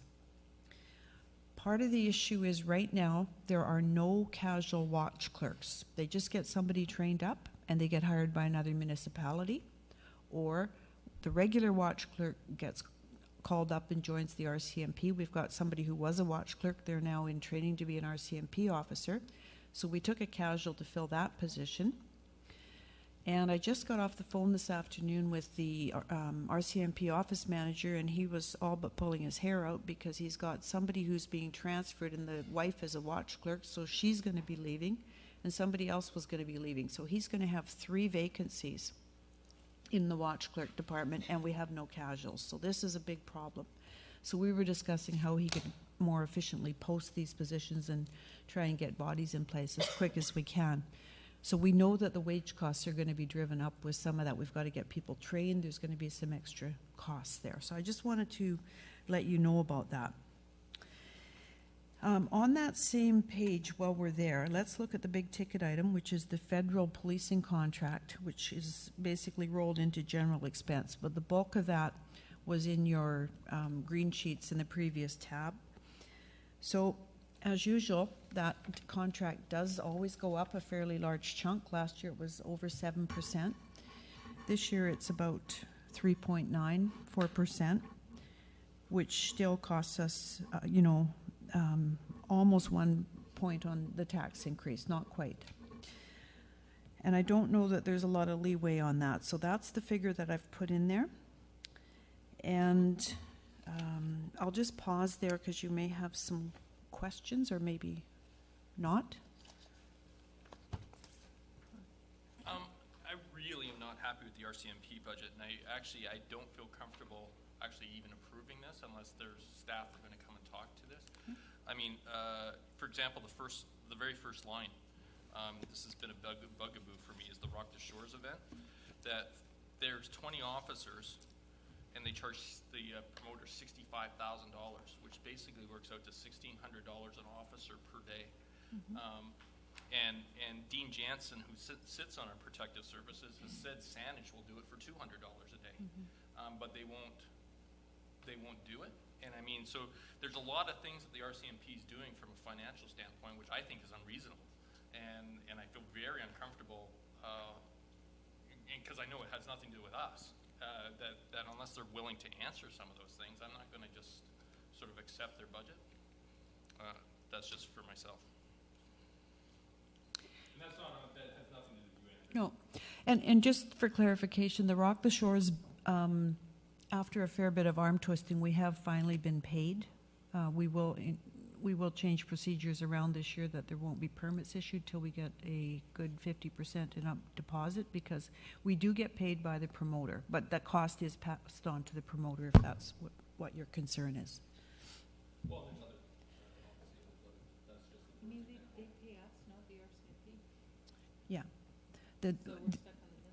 Yes, it's a very uncomfortable position. Any further?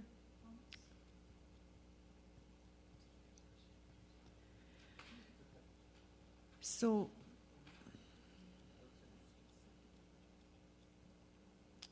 there is a separate item in here as well. This just showed up a couple weeks ago. And I put that in your package. I hope it's in there. And this is request for West Shore annual crime prevention funding. Should be in, have you got that in the RCMP tab? Yeah, let's just have a look. Yeah, you do have that. Okay. So just for council's information, and I made a note here, that we had been budgeting $9,500 per year up until last year, but we hadn't been billed for anything. 2013 was the last year we actually paid anything for this. And this request that has come forward, they're actually looking for, I think it's about $9,000, yes.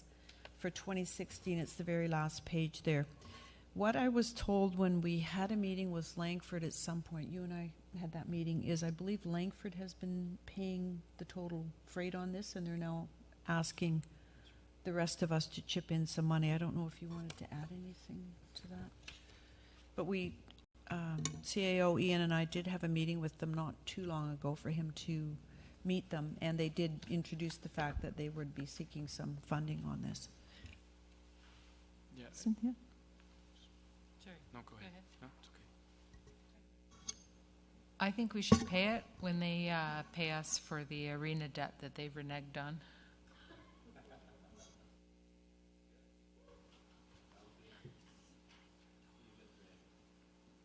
Madam Chair, my understanding of the crime prevention unit was that it was a Langford request, and at the time, they were quite prepared to pay the full freight because they wanted to get it up and running. But the RCMP are saying, and rightfully so, that crime prevention unit is serving all of the West Shore, and they're benefiting all of the West Shore, and they believe that it should be distributed to all the West Shore communities that are participating. Cynthia? I'll just say that from a citizen's standpoint, it's hard to understand us not participating in the regional crime unit, or whatever they're calling it. There's another name, crime prevention unit. And the reason being that we were a big supporter of the regional crime unit, which this is essentially replacing, with very much a West Shore focus. And that being said, I find it very difficult because while it is serving all of the West Shore, it is also being resourced through the depletion of some other departments that could have been served, and that was obvious not in January's RCMP report, but in December's, which I spoke on CFAX about. When we had, nobody was at home minding the candy store kind of concerns. However, we have since confirmed that, we do have adequate coverage, not always as much as we would like in terms of speed watch and traffic tickets being issued. But I do find it very difficult because of the way this has come about to support it, in that I think that it's being billed as a regional unit, but it's totally been conceived of and created to support Langford. Gord?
If I could just add one comment. I was just looking through these detailed green sheets because I was wondering on page 3, right at the bottom, there's something called community liaison officers for schools, and we've always budgeted something there, and we'd been budgeting $4,000 and $4,000, and we still have $1,500 in there. And when I look at the sheet that Councillor Logan was just referring to about the suite of services, right at the bottom it says community liaison. So it looks like part of what we would be paying for, we've already got $1,500 in the budget, if that sweetens the pot a little bit for you. Is that because I couldn't figure out how that was being charged, and it looks like it's being covered through this crime prevention budget. Okay.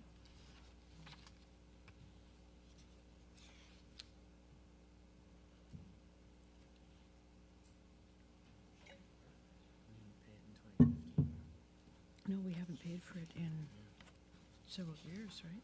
Like I was debating whether to take it out.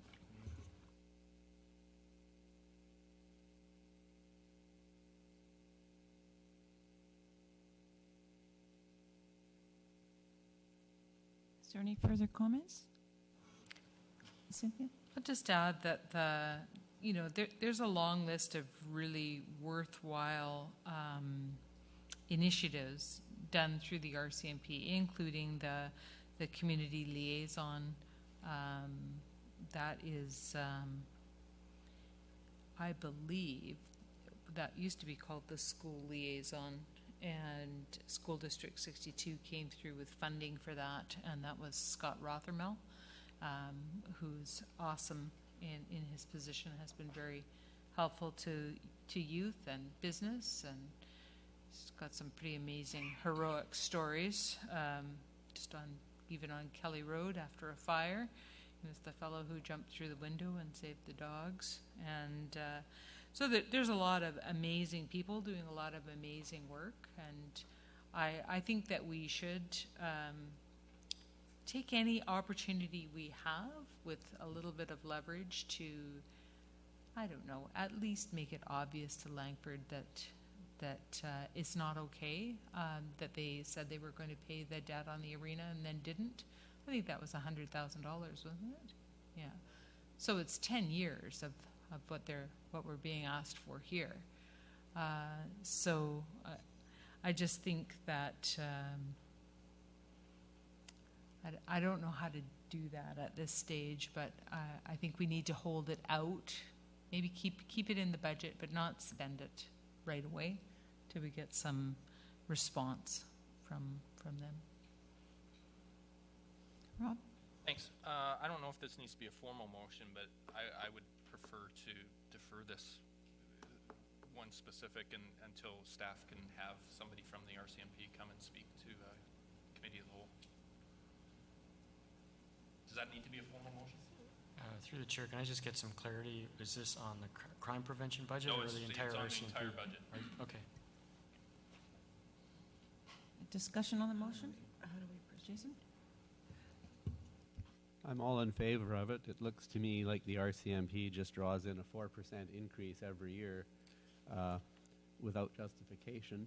The budget they're asking us for is equivalent to our entire public works budget, and they can't even be bothered to send one staff here to run us through it.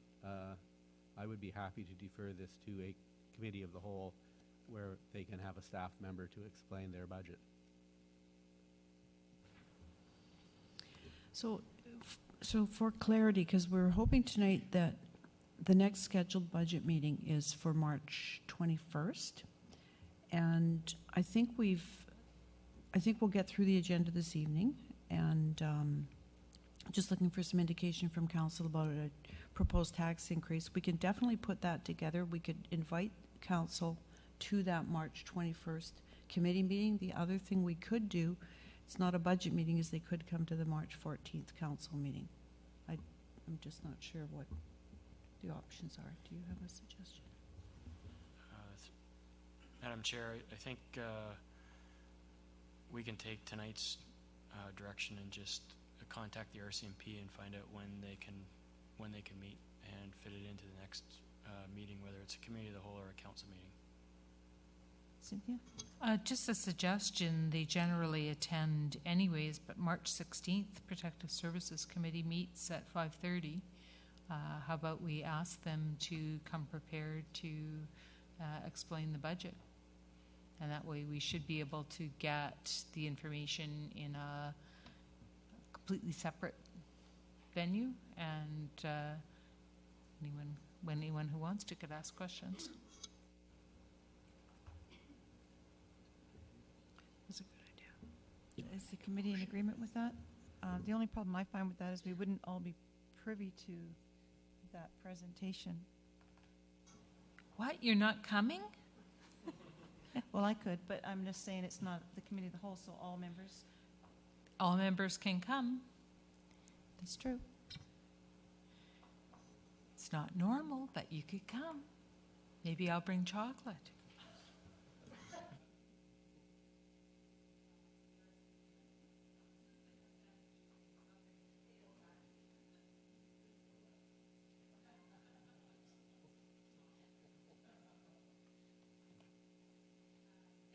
So how about, I'm just trying to think of wording for a motion, that the RCMP budget be forwarded to the Protective Services Committee with a request for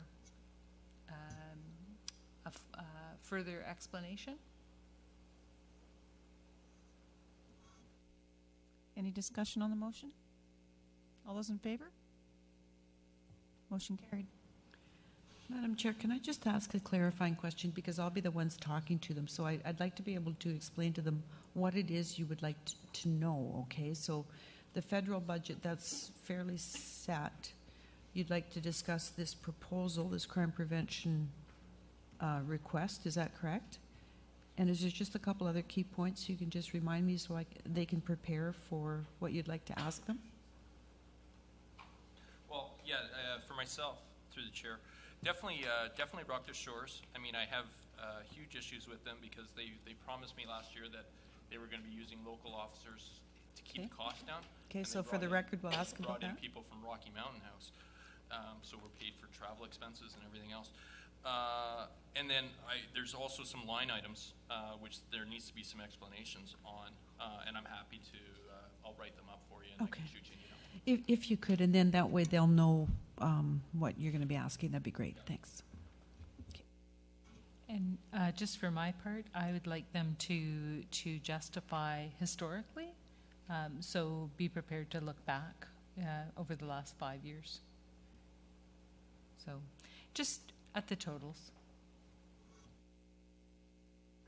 Just one other added piece of information. When the CAO and I met with them, I guess several weeks ago now, they had indicated to us they were looking for additional officers. And I have not put that, we have not put that in the budget. They had also indicated they were looking for some additional staffing that's over and above the 4 watch clerks and the 2 court liaison clerks. And I did have a word with the office manager today, and I had asked him for a business case. We had not received it, and I said, well, you know, we have to move forward on our budget process. We've got legislative deadlines. And I said I did indicate to him what we had put in the budget for casuals and what was in there for wages. And I said, you know, it depends on what council does with this. So I'll make sure that they are aware of that they should be speaking to that. But it was interesting because they were actually looking for even more staffing. So maybe Cynthia, you can clarify this for me, but at the last Protective Services meeting, as I understood it, they were running short-handed.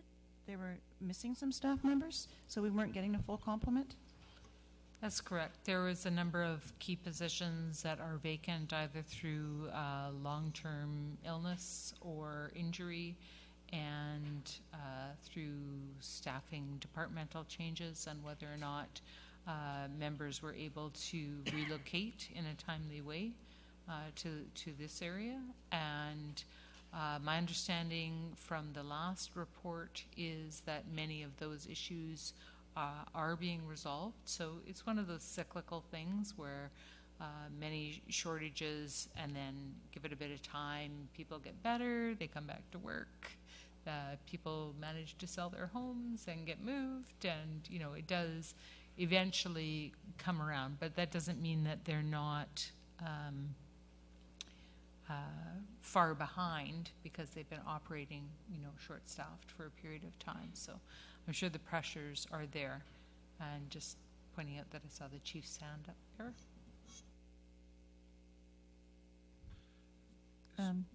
Chief Carey? Thank you. Yes, I believe historically, when they have not been able to fill their positions, Colwood has realized that in savings in years past. That doesn't mean we don't want the police officers, obviously, but there is a savings. They're not just taking that money and running. And if I could just have clarification to the motions that were passed tonight, is the Director of Finance going to be speaking with the Staff Sergeant? That's what I was planning on doing unless council had other direction. Thank you for clarifying. Would you like? Okay. Yeah, between the CAO and I. Okay, and if we can just get that clarification to Joanne, because she will be working on the Protective Services agenda probably early next week. Thank you. Yeah, I still, can I get a clarification too? Like, sorry, I'm looking for the line item. I can't find it right now. But for example, the relief workers, where was that? Oh, there it is at the bottom. So at $105,000, like, if how does it work with the RCMP when it comes to this stuff? Do they just run over budget if they have to have court documents and all this stuff, and they don't really care what we budgeted, that they'll just go and spend what they need to spend for the year? Or how does this kind of stuff actually get controlled?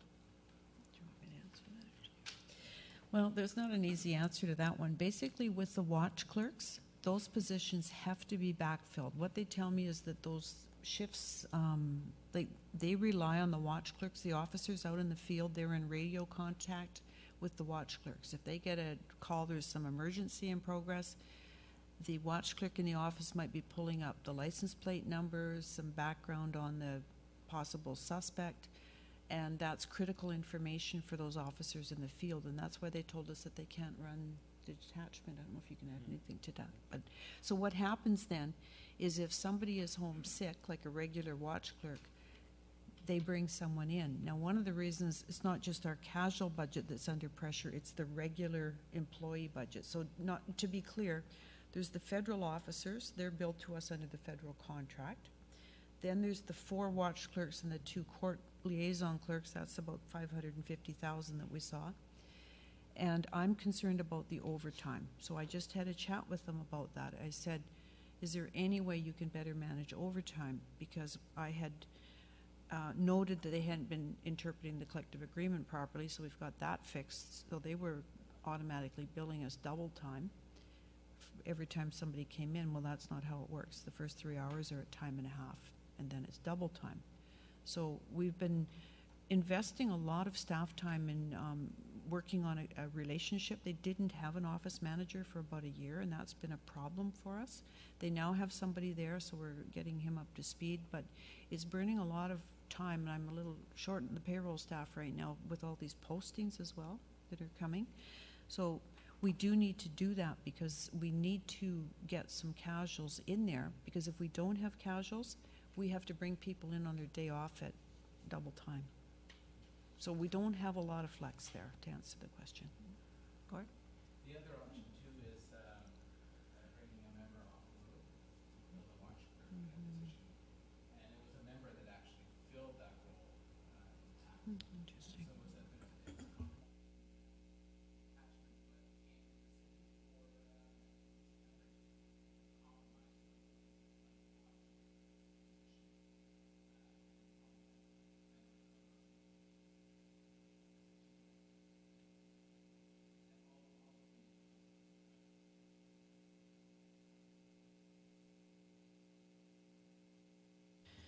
Any further comments? Boy, that was a double whammy, sewer and then RCMP. So let's hope finance tab number 15 is not going to be quite as exciting. So basically, I have talked about this already in terms of the property tax lift. I've just applied some percentages to last year. Given the fact we have some new construction, it will not be 3.9%. It'll be something less, but maybe 3.5. We have some extra money coming in our PILTs, and we have some extra money coming in our grants in lieu of taxes. GILT is a grant in lieu of tax. We get that from Shaw Cable, from Fortis, from TELUS, and we've actually seen a bit of an increase there. So that's where you'll see some increases in our general taxation and our other GILTs and PILTs.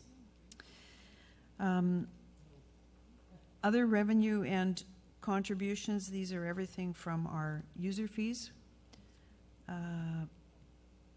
Let me just think about that. Nope, developer contributions, some of this. And some of it is grants coming in. So when we went through our capital projects and our special projects, we had to determine where the money was coming from. A lot of it was gas tax. That's called conditional government grants. So when you see some big numbers there, and then you see, gee, we didn't get that grant, it's because we didn't incur the cost. So if you look under conditional government grants, we only received $329. That's an entry we make recognizing the amount of gas tax we actually spent on things. We'd planned on doing 1.4 million. We know we didn't do a lot of that. That's why the difference. Again, we're planning on doing 1.7 million in 2016. That's why we're showing it coming in there. And the unconditional grants are something similar. Unconditional government grants. We got a bit of a bump there last year in our small community grants. They officially reinstated the small community grant. And there is one other one there, and that brings in about 350,000 of that, so that's a good thing. And if there's any other grants that come in.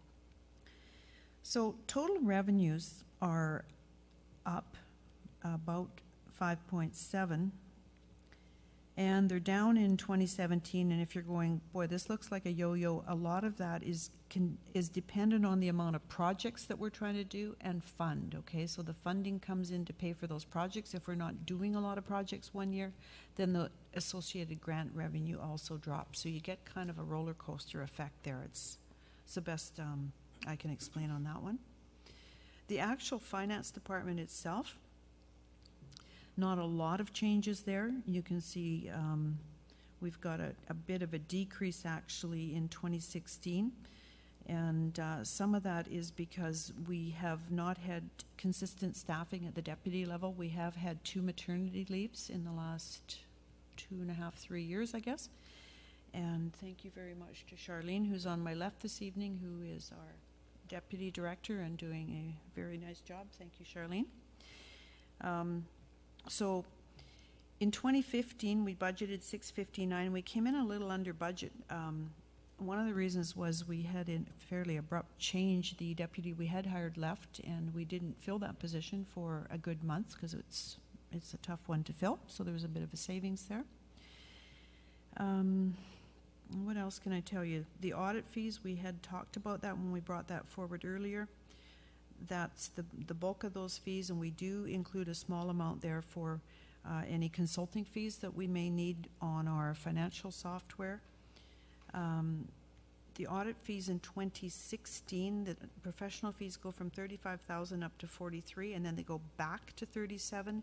That is a one-time only charge for the auditors to review whether we have any contaminated sites. This is something that's required by law. They have to do it. We've done all the field work, and I'm hoping when I talk to our audit partner, Corey, it's not going to come in at that amount. We've just made provision for it for now.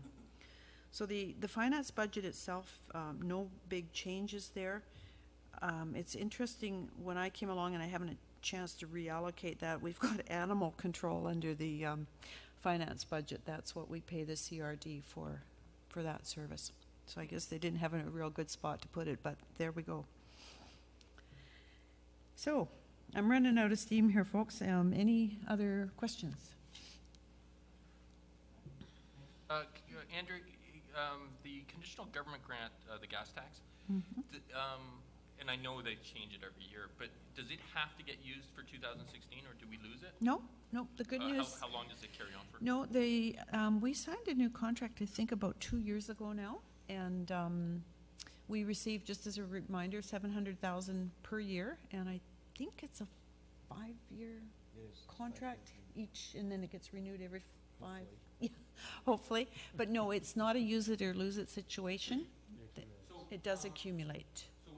So if I'm just looking past that, then, like, I'm just wondering, are we not allowed to anticipate that we're going to get $700,000 a year, because it drops from 1.7 million to 81,000? But we don't record the revenue, and it sits in what's called deferred revenue until we actually spend the money. Yeah.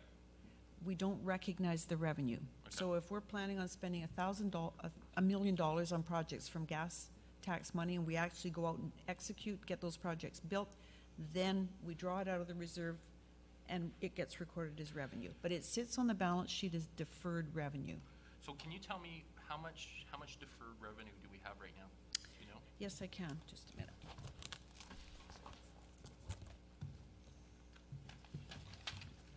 I was going to cover that at the next meeting, but you are. But I've got it right here. I have got that right here, because I think that's It's a very good question.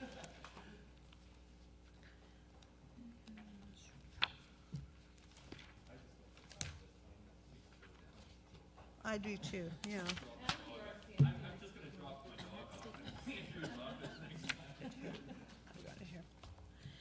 Okay.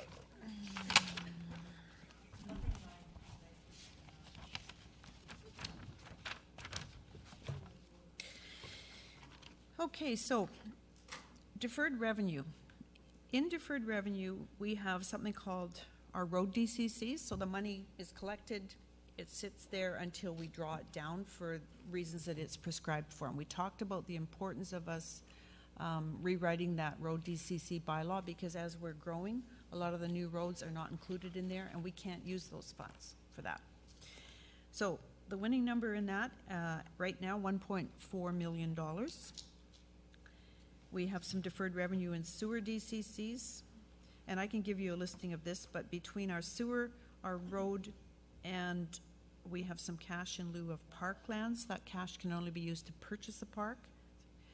We have $2 million, so that's DCCs. Other deferred revenue, the biggie is gas tax. We have $2.5 million there right now. We have some other small amounts. One of the bigger ones is some money sitting in frontage. That's sidewalks.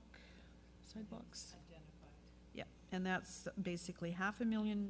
No, sorry, sidewalks are 221. Frontage improvements is what that is, 480,000. So what I can tell you in total, sitting in deferred revenue, $5.3 million. Now I've done all this projections. I didn't think we had time to get there. I've done all the adds and subtracts related to all those projects that you've looked at. And in 5 years' time, based on my best crystal ball gazing, we are looking at those deferred revenues, if we actually do everything, and I say if we actually do, going down to about $2.7 million. So going from 5.3 down to 2.7 in 5 years. But that's very conservative on my part, okay? Good with that? So I have one final project for you. What would you like the tax lift to be? Could you give me some direction? Because like I say, I'm operating sort of on the direction I got last year, 3.5 to 3.9. If you can give me just some rough ideas. So what we said last year in the budget was, we did an actual tax lift last year at 4.9. We budgeted 3.9 for this year. This was with your 4-year mandate in mind. We budgeted 3.5 for, what year are we in? 2016, 17, 18. And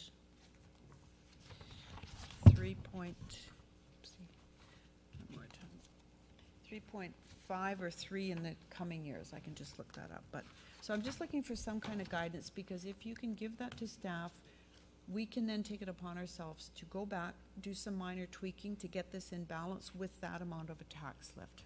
Right? Would you be okay with that? So would someone like to make a motion on what we would like the tax rate to be? That the finance staff can work with within the meantime? I guess I'm not ready to make a motion without some discussion first.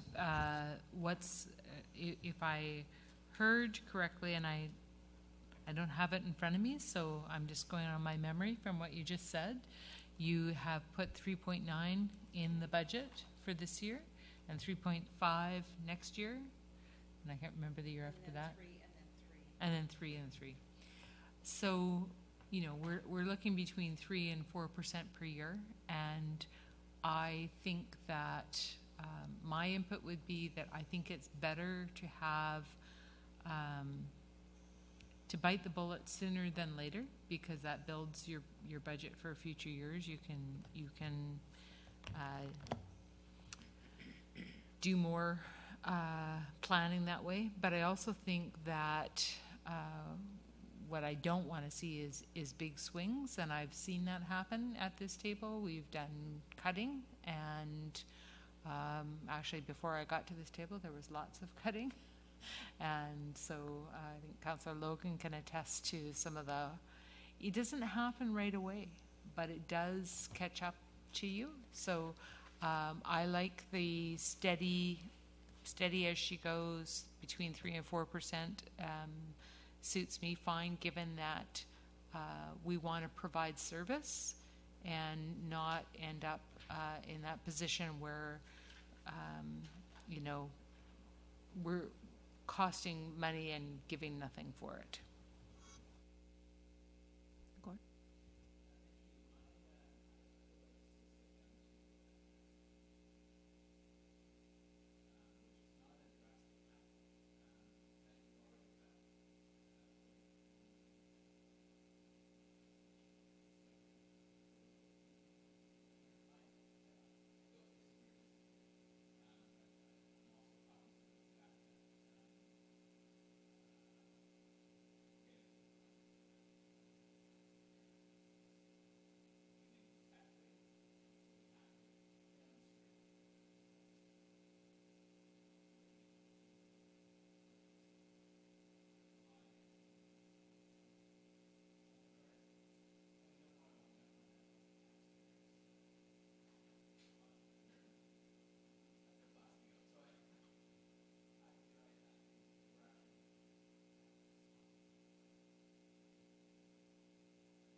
Yes, I would support a lower amount as well. It's been years since I got a 3.9% salary increase, and everything keeps going up. So it's probably been over 20 years since I had a salary increase as big as 3.9%. So the taxpayers are feeling it, and if we can trim just a little bit to make that easier, I think I would support that. Andrea, how realistic do you think that is to go that low? I'm concerned because what we did last year, we were in a real hole, and it's not something we can get out of in 1 year. Like, we did do a 4.9% increase, because what I'm trying to do is I want to make budgets boring around here so that they are very steady and we don't have big swings. We have a number of costs that we've gone through this evening that we can't avoid. Just think about the RCMP, the federal contract, for example. There's $120,000 right there. There's nothing we can do about it. We have legislative wage and benefit costs that at a minimum are 3%. And when I look on my salary schedule, between wage reclassifications and different things like that, it's more like 6%. Some of this stuff, we don't have a lot of control unless you want to lay off staff. Like, benefit costs have gone up, salary increases have gone up. So, you know, I was thinking 3.5 we can probably do, and we're still going to have to do some trimming. Remember, we've still got 200,000 here that we have to do, like, we have to come up with. And, you know, there isn't a lot of fat. One of the things I was trying to bring forward, what we did last year, is we did commit 1% of that tax lift, and this sometimes makes it more palatable to go into an infrastructure reserve, and we have put it in there. We are making progress in trying to rebuild our reserves. I am concerned about debt. We're about half of our capacity. What we haven't talked about this evening, and I'll just leave it with you to think about, is if we do have to actually provide some funding for a sewage treatment plant in Colwood, that is a huge bill. And so I'm trying to do some prudent financial management here in the sort of the 4-year term. Yes, we have to start with a higher, and then we taper it down to, you know, politically to the lower amount in your 4th year. So I'm concerned because we've got the wage and benefit increases we don't have a lot of wiggle room on. We do have some RCMP costs. We, again, don't have a lot of wiggle room on the contract and that type of thing. And we are trying to rebuild our reserves. That is just my opinion, and of course we defer to your direction. But, you know, we can bring something forward to you at the next meeting, and we can maybe tell you what we had to do to get there, but if maybe you could give me a range, that would be helpful.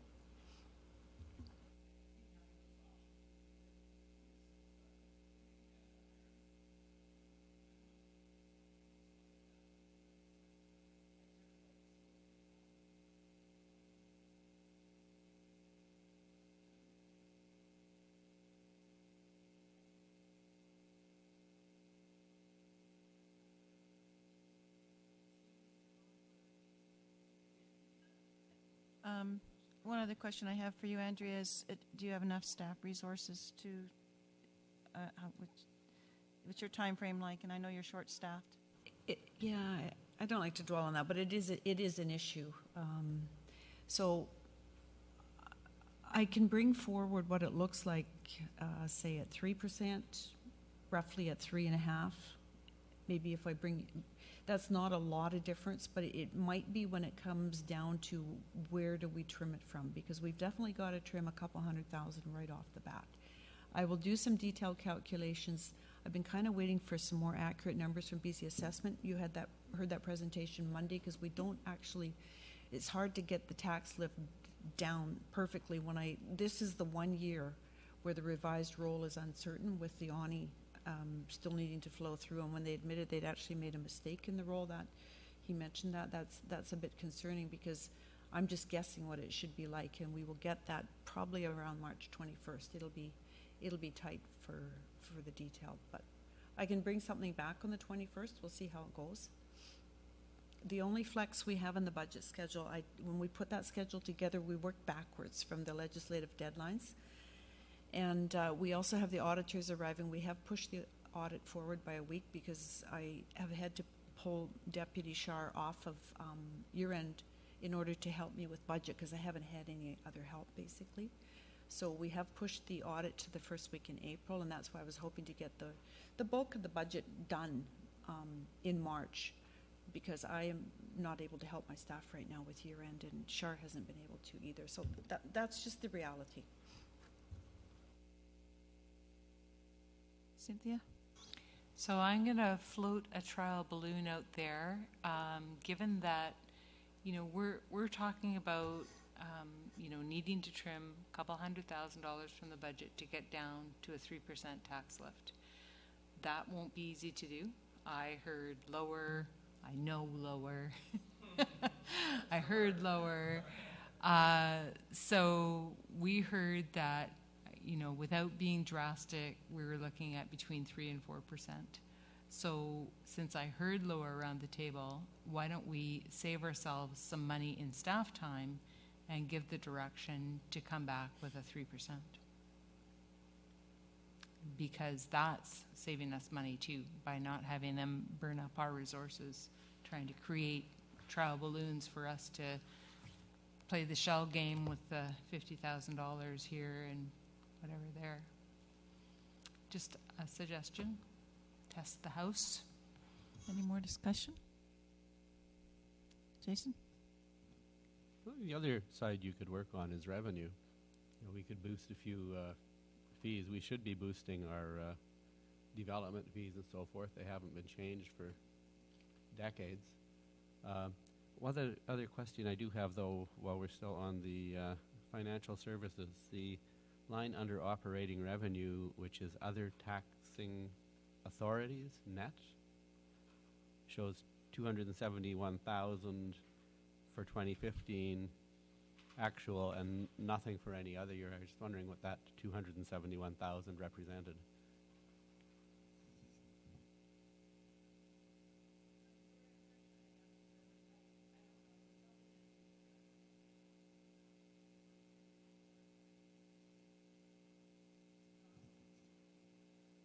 I see. I was just going to suggest there was a good chunk of revenue.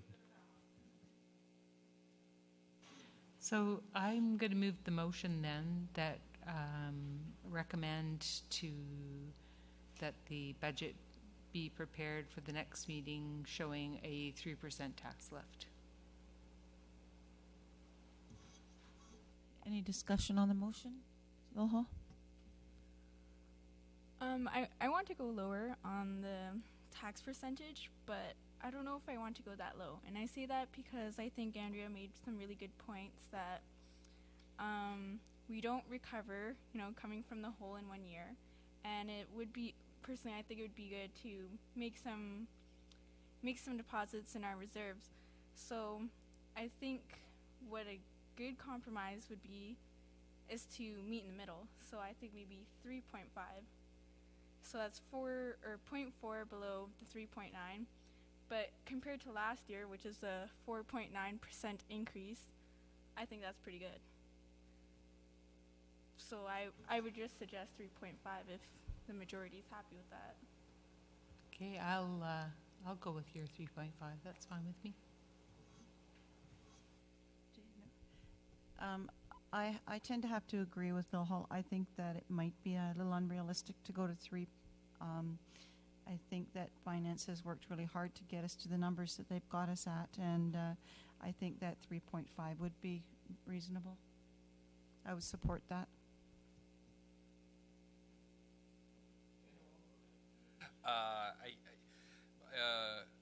From a philosophical standpoint, and I know everybody already knows my philosophical standpoint, my philosophical standpoint has always been I'm comfortable with rate of inflation plus 1%. And that's because, we've got to raise something. Now, I just looked it up. It says the rate for 2015 was 1. So that's what it says. So, I mean, anything over 2 goes against my philosophical concept. I also am realistic, though, because I know that the library's coming in at 3.9, and I think West Shore Park and Rec came in at 3.5. We've got QP that's already at 2. We've got Fire that's at 3. I don't know what the RCMP is. Is the RCM at 4? So, I mean, we end up being in a lot. We end up in our hands being tied with a lot of this, and so I do understand that. However, saying that, my strongest argument against a higher tax rate is that it's not the one-time rate. It's the cumulative effect of what does that look like 20 years from now. And if you continually have a 3 to 4% increase every year, that's on top of what the rate of inflation is, it becomes a community that you can no longer sustain. So at some point you have to go low. You can't. You as Councillor Logan has said, you do reach a saturation point where the taxpayer cannot afford it anymore. And I think we have to be realistic around that. I'm comfortable with shooting at 3. 3.5 would be twisting my arm to get me to 3.5. But at this point, I would not support it. At this point, I would want staff to come back with a 3, and then I could make an intelligent decision that, yeah, I'm comfortable with axing this, or no, actually, I think it's too important for our community that I can axe it. So that's where I'm coming from. So if we vote on 3.5, I will be voting against it. I would just like to add one more thing, that I agree that it would be nice to go a little bit lower than 3.5, but I don't really think it's realistic at this time. It would be nice to maybe in the years to come, a couple of years from now, maybe have a lower tax rate, which would be great. But at this time, I don't think it's realistic because of our debt, the possible sewer costs, et cetera, that the Finance Department has illustrated to us.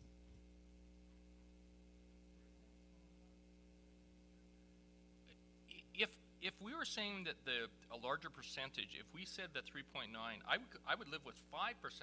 If that's what we were talking about, that we were talking about debt reduction, and that this money was going straight against debt, and we were paying debt off and everything else. At the 3.9 or 3.5, I don't see a huge debt reduction. I mean, this is just us maintaining core and maintaining the services that we're doing. I don't see a huge paradigm shift that we're now Romania and we're taking down all our debt. I mean, it's not. I don't feel like that. I think it's a long-term vision, but I don't think short-term. I'd like to comment on that, because if we can put the money into our reserves, it prevents us from taking on more debt. And that's a very compelling argument for me. When I looked at our state of our reserves and what we're planning on putting in them, and I do believe we do it, but we do need the higher tax lift to do that. We had originally planned to borrow $850,000 to buy a new fire engine.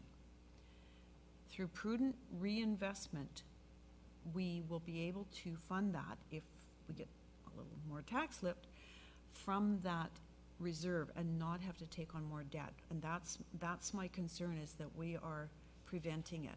And we really are hamstrung. Like you said, we've got 4% on the RCMP contract. That's huge. And then over 3, more like 4 on all of our wage and benefit increases. So, and just to remind you, we're in the hole right now about $225,000. and that was based on pretty close to 4%. So if I've got to find another 1%, that's another 150, so I got to cut 150 plus at least 200. That's 350 we've got to find based on what we talked about this evening. So I'm just asking for your consideration on the higher level, because this will be helpful to get some money into those reserves, and we'll check it out next year. We definitely have received a hit this year. There's things that were never funded that we're trying to fund, like retiring allowances. They've never been put in there. Like, there's a lot of things that were never budgeted for, and I'm just trying to make up for lost ground and make sure that we have some prudent financial plans in place. That's all. Cynthia? Just one question, because it just popped into my head, thinking of things that we never budgeted for. What we always budgeted for, and it was usually our little nest egg, was snow removal, and I don't remember noticing it in the budget. No, because we've trimmed that down, and that money has been shifted. I see Ross has gone over to roads, because we had trimmed back our road maintenance budget to the point where they can't maintain the roads, so we basically shifted it over there. That's why you didn't see any kind of an increase in public works. But this harks back to asset management. We have not been doing, we don't have a plan. Like, we're gradually coming up with plans. We talked about an IT strategic plan. The next big thing to work on is an asset management plan. So there is no snow removal budget whatsoever? There's a very small amount. There's some in there. Small. Yeah, they do brining, so we have money for that.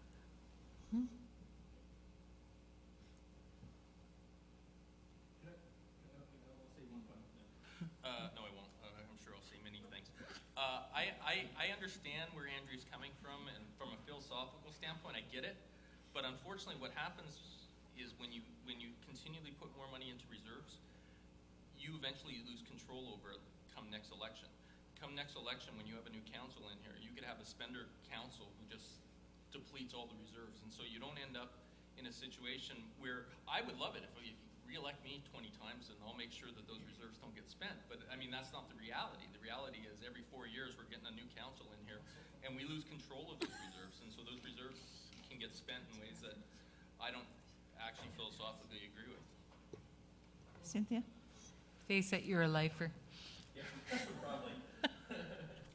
So are you. that's how you get trapped in this place, let me tell you. Are we ready to bring I just was going to suggest that We're getting if you tired. would like to call the question on my motion, which I won't vote for, it was 3%, and then Lilha could put her motion forward, just cleans it up for the minute taker. Okay, can we take a vote on Cynthia's motion of the tax rate being 3.0%?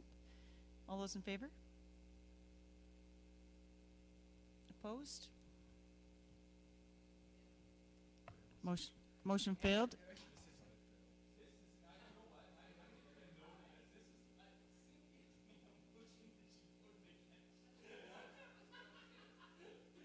I prefaced my comments with that. So I would so move to recommend to staff to organize the budget so it is around 3.5% tax lift.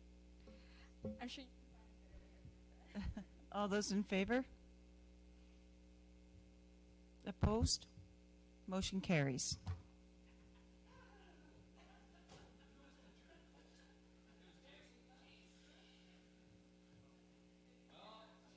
Okay, motion to adjourn. All those in favor to adjourn? Motion carried.